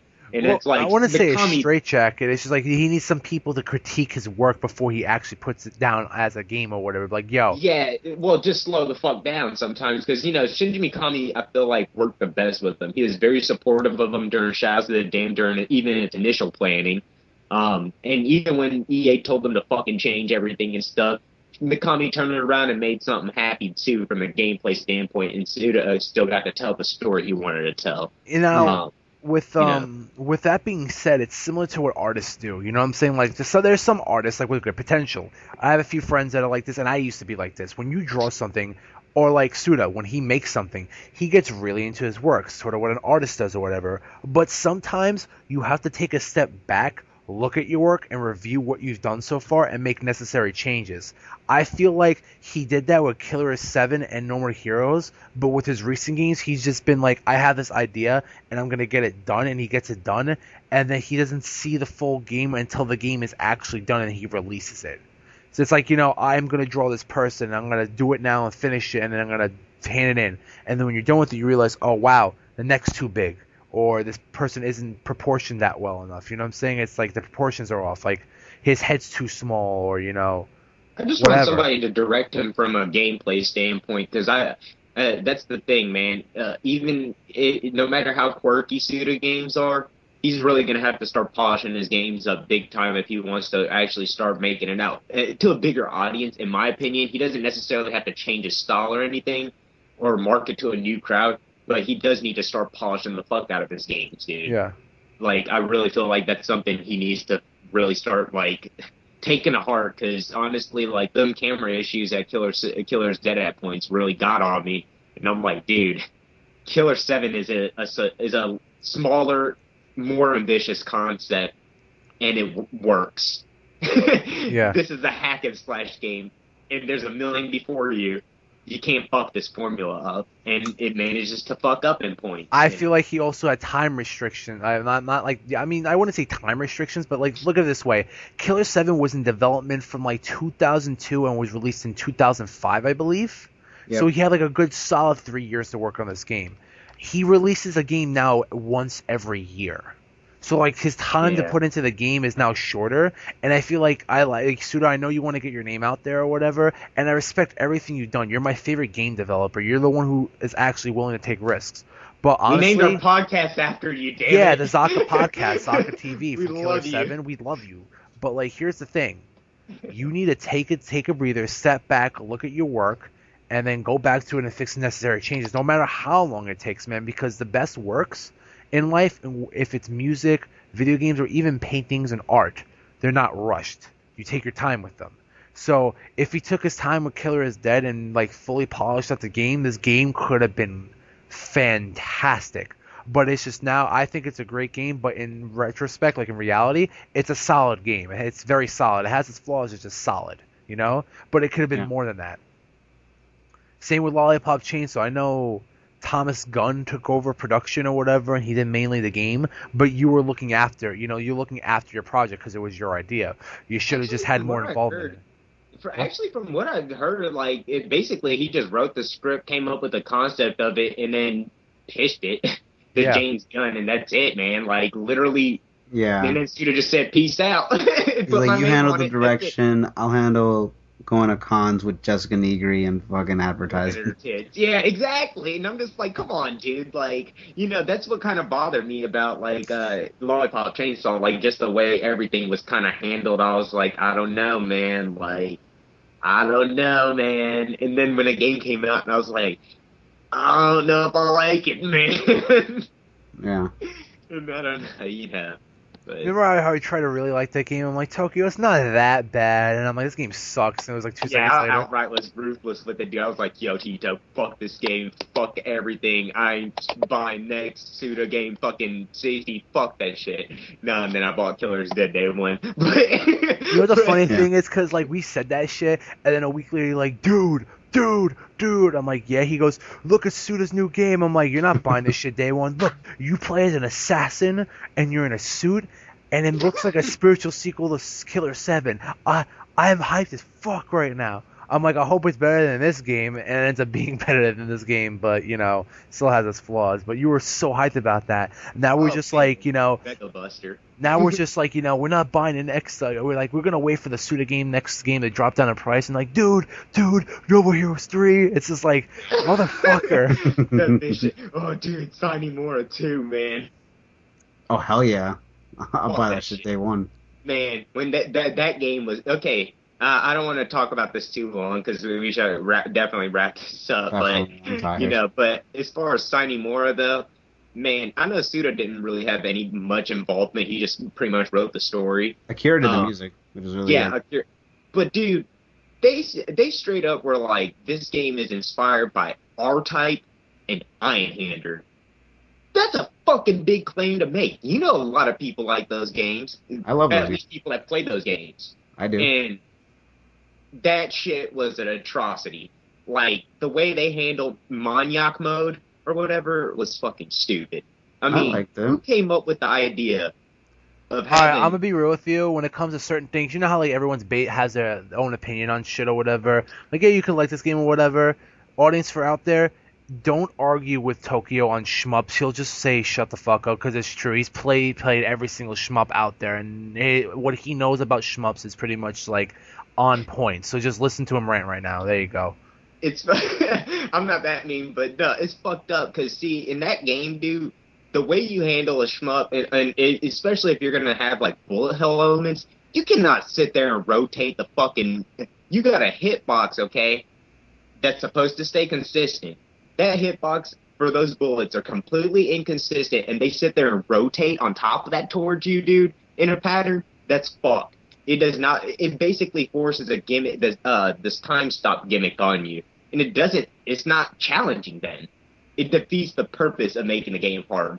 So Well, that's why ultimately, there's a game's limit to ultimately. it, like the bar and everything. So the game kind of was like either it just sat in a line of being like very atmospheric and all, It but was. there's either a whole lot not going on, or it is piss easy, or you try to actually make the game hard, but you actually had to force yourself to make the game easy because the game was inconsistent with its hitboxes. So I don't know, it kind of drove me nuts, especially when they were putting Iron Hander and R-Type as influences. Like those games are fucking good. And I can see like the inspiration it took from those games, but it executed them poorly. Like, there's not much going on in that game, man. It's just the graphics. It really is just the graphics. I like the Hungarian dialogue. I mean, whether the story or whatever is good and all, I didn't find challenge. In fact, it was funny because I was actually seeing what other, how the game fared against like other shmups in the like shmup communities and stuff like that. And man, people fucking hate that game, dude. There's more people more ruthless than I am about it. They rip on like the scoring mechanic and shit. I don't even get that deep into it, but they rip on that shit. Like, there's just so much. I liked it a lot. Let me just put it to you this way: it was a shmup that wasn't catered towards actual players of shmups that wanted like something challenging in some respect. Because if you say, it's a spiritual sequel to Einhander or R-Type, or if you're inspired by it, it better be hard as fuck. Especially for R-Type, like... Yeah, none of those games are fucking easy, dude. And they're still, like, kind of slow-paced and more methodical. And, like, this game, it was just, like... it didn't make sense what it was trying to do, man. Like, it really didn't. It's basically how me and you felt on Onomadius. It's like, it's from the same creator from Gradius, and all it was a much easier version of Gradius with boobs, and that's all it was. I'm sorry that you guys played that game. It's awful. It's not good at all. And my friends were like, "No, it's good." I'm like, "No, it's not. This game's terrible." I mean, I don't dig like the whole. Like, I don't know, man. Like, I feel like if you're going to do, like, a 2.5D type shooter that's really atmospheric, you have to look at games like Gradius 5 and, like, R-Type Final. Like, R-Type Final is amazing. Like, you have to look at those games and, like, Einhander, honestly, if you really want to get a good idea how you want to make a game, a shmup work and have, like, dynamics in his camera, I guess. Because, like, in R-Type and stuff, when you play it, the hitbox for, like, the way bullets fly at you and everything, or, like, the patterns and stuff, they all stay consistent no matter where you are on the screen. And even the controls remain the same. It's just the perspective's changing. Signing Mora tries that, but it fucks up a lot of time because a lot of times it's a lot of cheap deaths, too. You see a lot of bullets you can't even see because it blends in with the background and the way they're trying to rotate the camera and stuff. I don't know, and like once again I said, it forces the slow down time mechanic on you. Oh man, fucking Suda, god damn it, pay attention to what's happening in your games, man. Like, I don't know. That's why it drove me nuts because I just saw so much high grades for the game, and I'm like, is this your first fucking shmup? Is this Junior's first shmup, dude? I don't know. All right. Anyway. I'm sorry. No, it's fine. Anyway, I guess that's the end of it. Damn, y'all made me rant and go off on a fucking just shmup fanboy tangent. Fucking, damn. Happens, man. It's when I go on my Silent Hill tangents, I'm just like, man. Oh, but then you guys are like, okay, so we're at the end of the road, and I'm just like, damn, now I feel like an asshole. No, it's fine, man. So, you want to conclude it off? Conclude it off. Yes. So yeah, man. Thanks once again, Henry, for coming on. We always love having you on, man. It's always fun. And Hito, of course, man. You already know how it goes, dude. Motherfucker. Hey, what you doing today, dog? Oh, nothing, dude. Oh, where'd you do? Oh, I'm at work right now. Oh, word, I'm at work too. Word. Yeah, word. You want to record tonight? Yeah, sure. Let me call up Henry. Yo, Henry. What? You want to record? Yeah. Okay. That's how the conversation goes, but thanks for being up so late, gentlemen. I know it's like 3 or some shit. But thanks for coming on, and it's been awesome. This was a long time coming for this episode, guys. Suda 51, we have much respect for his game and his work. We talk shit, but we still love him. Yeah. We named our fucking podcast after it. Of course, we gotta love him. Yeah. No name swaps now. But call it Mighty Podcast number 9 or some shit. Anyway, yeah, I'm sorry. This is irrelevant. Fucking support that shit, guys. Kickstarter. Fucking bring back Mega Man. Mega Man. Yeah. But once again, guys, go on Facebook, like us and shit, and go on YouTube, subscribe to us if you like our material. Comment below. And subscribe as well, and then tweet us if you like to tweet. Yeah. Tweet my birds. Oh, man. But I guess we're heading to the end. So what's that line the Travis touchdown said? Oh yeah, fuckheads. Just remember one thing: the world will never change. All it does is turn. Now, let's dance.